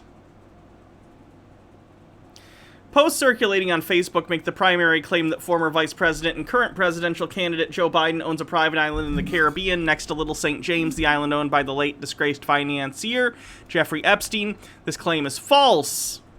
According to the online real estate database company Zillow, Joe and Jill Biden own a home here in Wilmington, Delaware. The Bidens also have a vacation home in Rehoboth Beach, Delaware. Reuters could find no other reports or records indicating the Bidens own any additional properties. As reported by the Washington Post, the Bidens rent a home in McLean, Virginia, a suburb of Washington, D.C. Now, don't get me wrong, also, on top of the fact that there's just no evidence that this exists, surprise, Joe Biden and his wife, Dr. Biden, are rich. I don't think, and they probably will be, well, they're old. Let's say Joe Biden was younger, and after his presidency, he got to get that sweet, sweet previous president memoir cash and the speaking, tour stuff that you get when you're an ex-president. Maybe then he'd own an island in the Caribbean rich. I don't think Joe Biden, prior to the election, is buy an island in the Caribbean rich. I think he's multiple homes around the continental U.S. rich. I think he's mansion rich. But I don't think he's own an island rich. That's a completely different level. Princess Amelia says, current presidential candidate, hey Hannah, I think we should check to see if he won. Did I know that Joe Biden lives on the same planet that Jeffrey Epstein lived? I knew it. Who's the president? Oh, look, it's Joe Biden. Even Hitler had he had his stand. In fact, his stand-in was the one that they found in the ground over in Germany. I mean, no. Hitler and Eva and the dog and 14 other people got aboard a plane and flew down to Barcelona, Spain. It's really easy to exit Berlin on an airplane while Americans and Russians are bearing down on you with artillery fire and ground troops. Famously, really easy to escape in an airplane in that situation. You were aware of that, and then ended up in Antarctica or in Swabenland, and then died a few years ago in Brazil. Did you know that the Rothschilds own an island in Antarctica? Why did George Green say that Hitler went to Antarctica? Kinda makes sense now that we know. No. Hitler was a Rothschild. No, he wasn't. And remember when Vice asked, how far off are we from digital clones of Black Mirror? A digital clone from Black Mirror is nothing like a clone like you are talking about. I was like, that's amazing. It's what is, I've been trying to explain to people that, and it's because it's really different. It's not de-aging, right? So it's not my face and they just made it look younger. It's a 100% digital character. It's the first ever 100% digital human. So He's talking about the model. He's talking about the model they used in Gemini Man. It's not a real digital... He means it is a photorealistic model that they rigged up for this movie. It's computer-generated imagery. It's not a sentient being. I didn't see any of that. It was 8 months before I saw the scenes, and when I saw me and my new digital clone, it was spectacular. Oh yeah, the Vosh versus Charlie Kirk thing is happening. That explains why my viewership went down. We'll be done with this soon, and I'll raid into someone doing that. eTune says, does the Flat Earth, QAnon, JQ trifecta have to be in one video person, or can it be spread out through the whole stream? Has to be one person. That space has to be like, you find the perfect conspiracy theorist. Have I met a clone? Have I met a clone? Yeah, I think I met some clones. See? Really? So there's clones of my...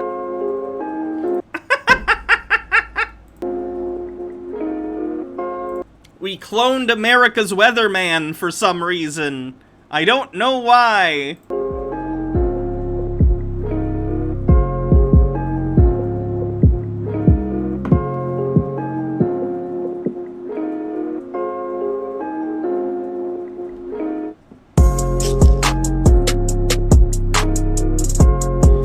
Is this just gonna be a montage of people that they think are clones?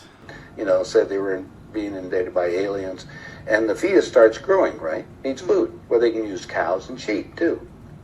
Again, a food source. That's all we need. After about 14 weeks, all of a sudden, that fetus is gone.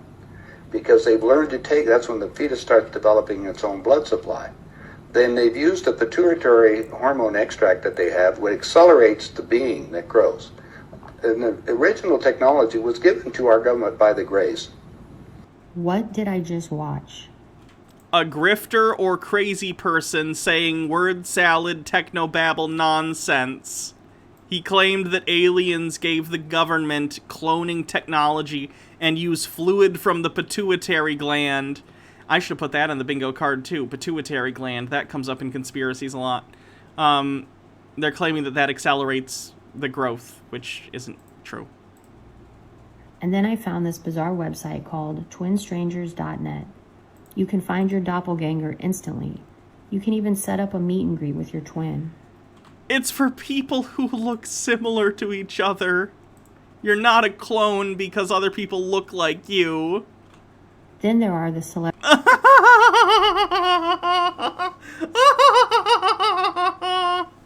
look-alike photos. What is this? Some people bear a resemblance to other people. I'm really glad I could clear that up for you. Can somebody please explain? The internet is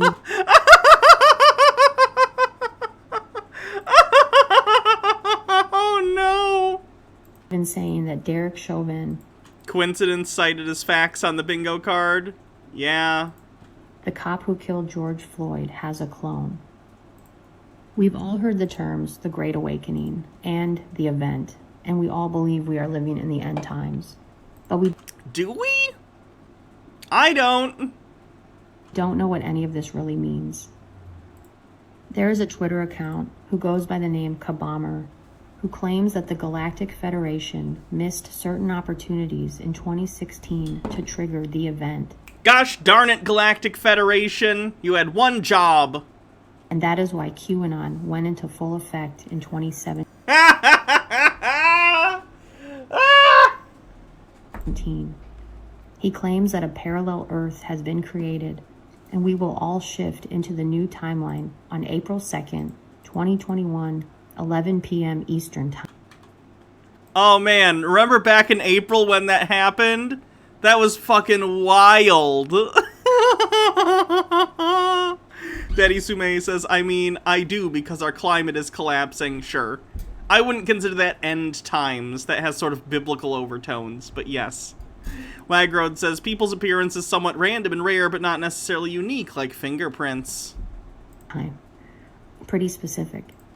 All of those who shift will essentially travel backwards in time to this date. Immediately upon shifting to the new Earth, the entire population will be ready to meet their galactic families, will have a new body, and gain amazing abilities. He also says there will be people who will be left behind. This is 5D on the bingo card, by the way. Like, that's similar stuff. Peter hasn't gone into that specifically, but when Peter talks about, like, we're gonna ascend to the 5th dimension, that's basically what they're talking about. It's sort of a new age bullshit thing. It's sort of like the rapture, but for New Age people that don't necessarily believe in Christianity. Bitter Grin says, can we just tell all the QAnon people to go to the other Earth and we stay here and fix this one? That'd be great. Kabamar claims to get his messages from the Pleiadians.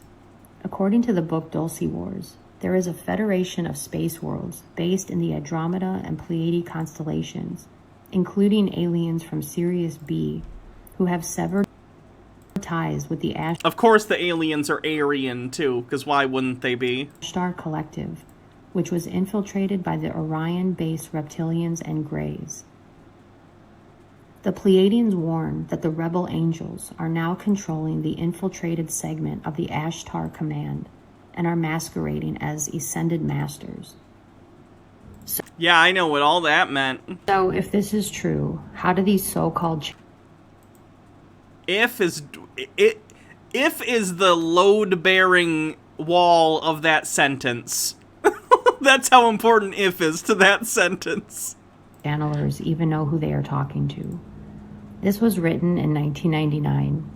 Fast forward to 2018, and Kabamar is claiming that President Trump has traveled on Pleiadian crafts and has even left Earth. I would need I would need footage of that, please. Oh. So this is your spaceship. It's pretty good. This is the best. You know, my people tell me that our NASA has pretty good spaceships too.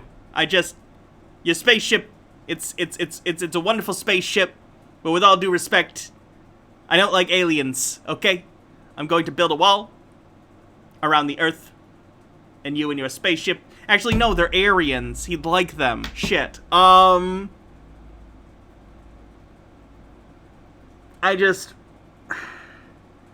If you're gonna pick up anyone in your spaceship, are you gonna pick Donald Trump? You know? Tom Hanks is available. Cool Cat says, Trump left Earth and he took my sides with him. He also claims that Q is the Pleiadian soul of Ortique, who once incarnated on Earth as Abraham Lincoln and JFK. Wow, that's unlucky, isn't it? Those are the two that you reincarnate into? Oof. That's rough. Annie Kai has bingo. Post your bingo card and I'll take a look at it. You think he popped when he was born as JFK? Do you think he's like, I'm gonna do great on this one, guys? Nothing could possibly go wrong. Overt anti-Semitism, anonymous 4chan, free space, expert, reptoid. When did reptoids come up? When did reptoids or reptilians come up? I'm not saying it didn't, I just don't remember. Like a second ago? If you say so.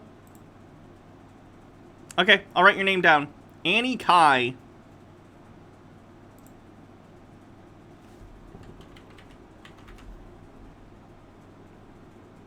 Saved. Congrats. Remember all those strange coincidences between Lincoln and JFK? Kabamar claims that Ivanka Trump is the twin soul of Ortique.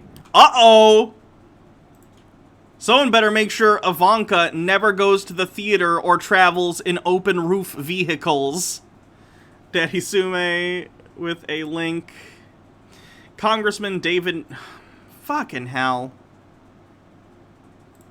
How do I get rid of this? Can I get rid of this? J Victory says, I feel like Trump would have flipped a switch or pressed a button that would have ruined some part of the ship. Profane Priestess says, insert nothing bad ever happens to the Kennedys clip here. Can I just fucking see the article? No? Okay, I guess we don't get the news then. Cool. Someone tell me what the headline was, or if you want me to. The reincarnation of Lincoln and JFK. JFK's memorial is also shaped like a Q. And Kabamar claims that if the event doesn't happen as predicted in 2021, Ivanka will go on to become president. Good lord. The event is described many times in the Bible. Matthew 24:40 through 41 reads, "Then 2 men will be in the field. One will be taken and the other left. 2 women will be grinding at one mill. One..." Ivanka isn't as charismatic. Also, a lot of Trump voters are really sexist, and I don't think they'd vote for her. Will be taken. Blackwing Hecate says, weren't the actual Aryans dark-skinned because they were Indo-Iranian? Probably. But, you know, Nazis are gonna Nazi. And the other left. Luke 17:24 reads, "I tell you, on that night..." That's true. A lot of Republicans don't like Jared either for a variety of reasons. Some of them anti-Semitic, some of them other. "2 people will be in one bed. One will be taken and the other left." Corinthians 15:51 through 53 reads, "Listen, I tell you a mystery. We will all not sleep, but we will all be changed in a flash, in the twinkling of an eye, at the last trumpet. For the trumpet will sound, the dead will be raised imperishable, and we will be changed." Thessalonians 4:16 reads, "After that, we who are still alive and are left will be caught up together with them in the clouds to meet the Lord in the air. And so we will be with the Lord forever." Even The Simpsons predicted the event. Yes, because The Simpsons, being incredibly brief in its run, said very few things, you know? Hold on, I gotta grab a phone number for someone real quick.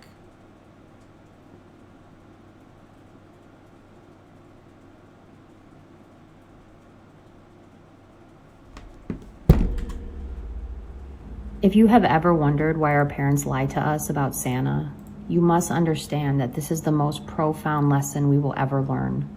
The deception of Santa teaches you that you can't trust anyone or anything. You know, weirdly, I think there's a kernel of truth in that. Well, different people have different opinions on the Santa thing. Should you lie to your kids about Santa? I'm kind of on the page of I think it's a good idea. Kind of for a similar reason. Like, I don't think it's a bad lesson to teach kids. You know, sometimes we say things that are, like, fun, and we tell people things, especially children things, that aren't necessarily true, but it's fun, you know, stuff like that. I don't think implicitly it's a bad lesson for children to learn that just because you're told something doesn't necessarily mean it's true. That's not obviously the intent of Santa, but I do think that's a side lesson, and that's something I took from it when I found out Santa wasn't real. Tellurian Catron says, have you looked into the Chad Daybell Lori Vallow case that is happening currently?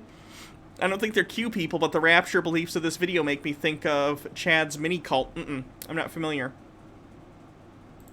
The human experience is riddled with disappointment, lies, and deceit.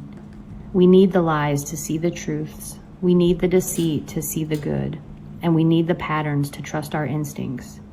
But how do we know what is real and what is truth? Is Q real? Are the No. Pleiadians real? No. How are we supposed to know?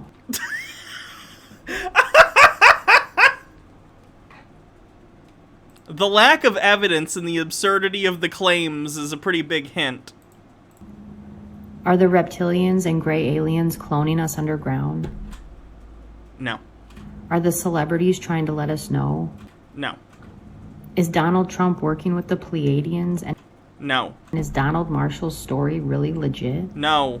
Or is this all just another psyop that started long, long ago? It's not even a psyop. You're just an idiot.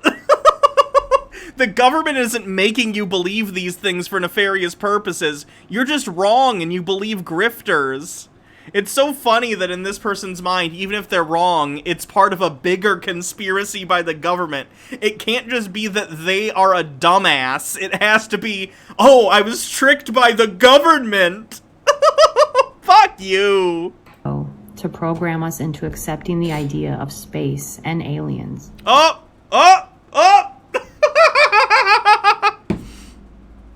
Okay.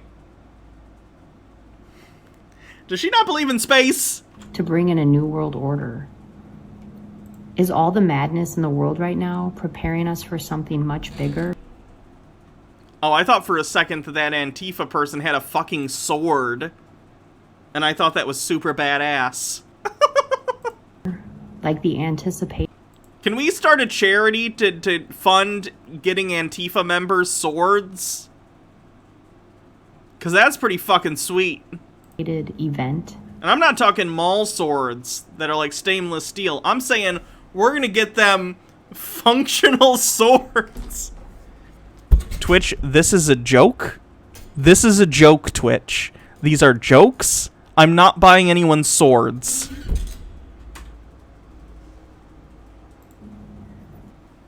Overall, it seems like it would... Ilium Gal says, Aryans is a defunct term for Indo-Europeans, the archaeological name for the various groups of cultures that spread out from the Russian-Georgian area in a series of migrations over a large area. God, the thing keeps scrolling. Sorry, it's hard to keep this still so I can read it. They were never a single culture, and each group soon split and diverged radically from each other in language and culture anyway. Their skin color is unknown and the only important to racists, yeah. The whole Aryan thing is really, really, really stupid. Would be a pretty big... No, here's what we're gonna do, okay? We're gonna make sure that every single person who identifies as Antifa has a can of beans or soup for their family, okay? That's charity, okay? No one's going hungry on our watch. After Act says we're getting them iron swords in Minecraft. 0M80 says if only Peter didn't have his TV today, I'd have bingo and a hype train started. Big psyop, employed by many people over many years, and Oh, there's Soros. I just ask myself, how can it all work so seamlessly, yet remain so confusing? It seems to me that the military-industrial complex is extremely compartmentalized, and so divided, it is totally impossible to know what is real. Do we trust our whistleblowers? Or are they paid shills, pushing disinformation at us? How do we even know what books are real? Or movies? Or stories? Anything we consume? In 2020, we all know that the news is fake.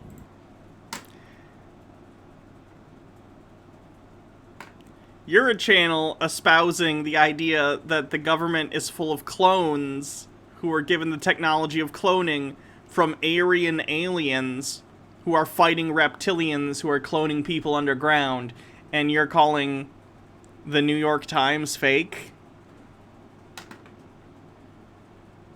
Alright.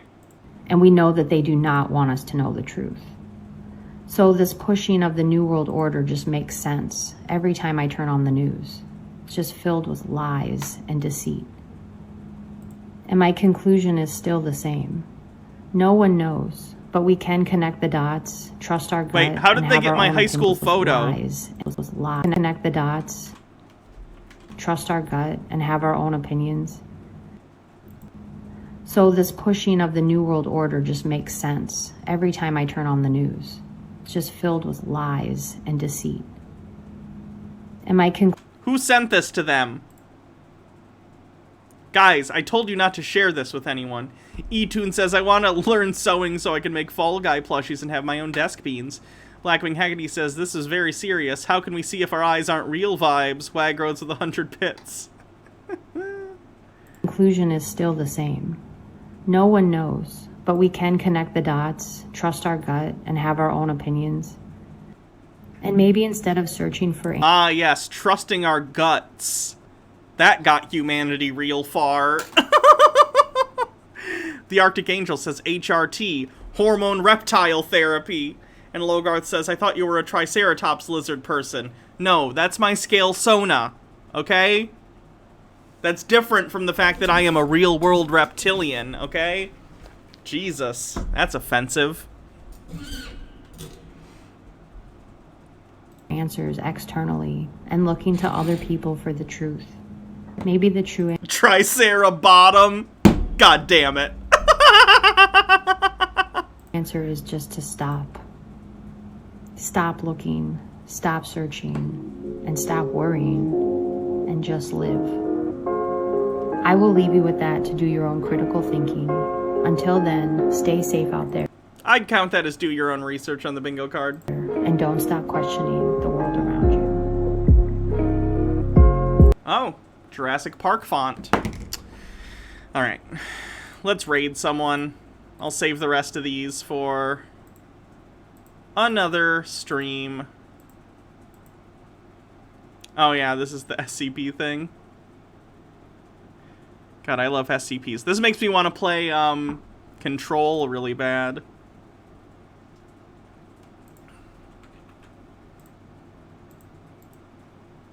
Oh look, it's me.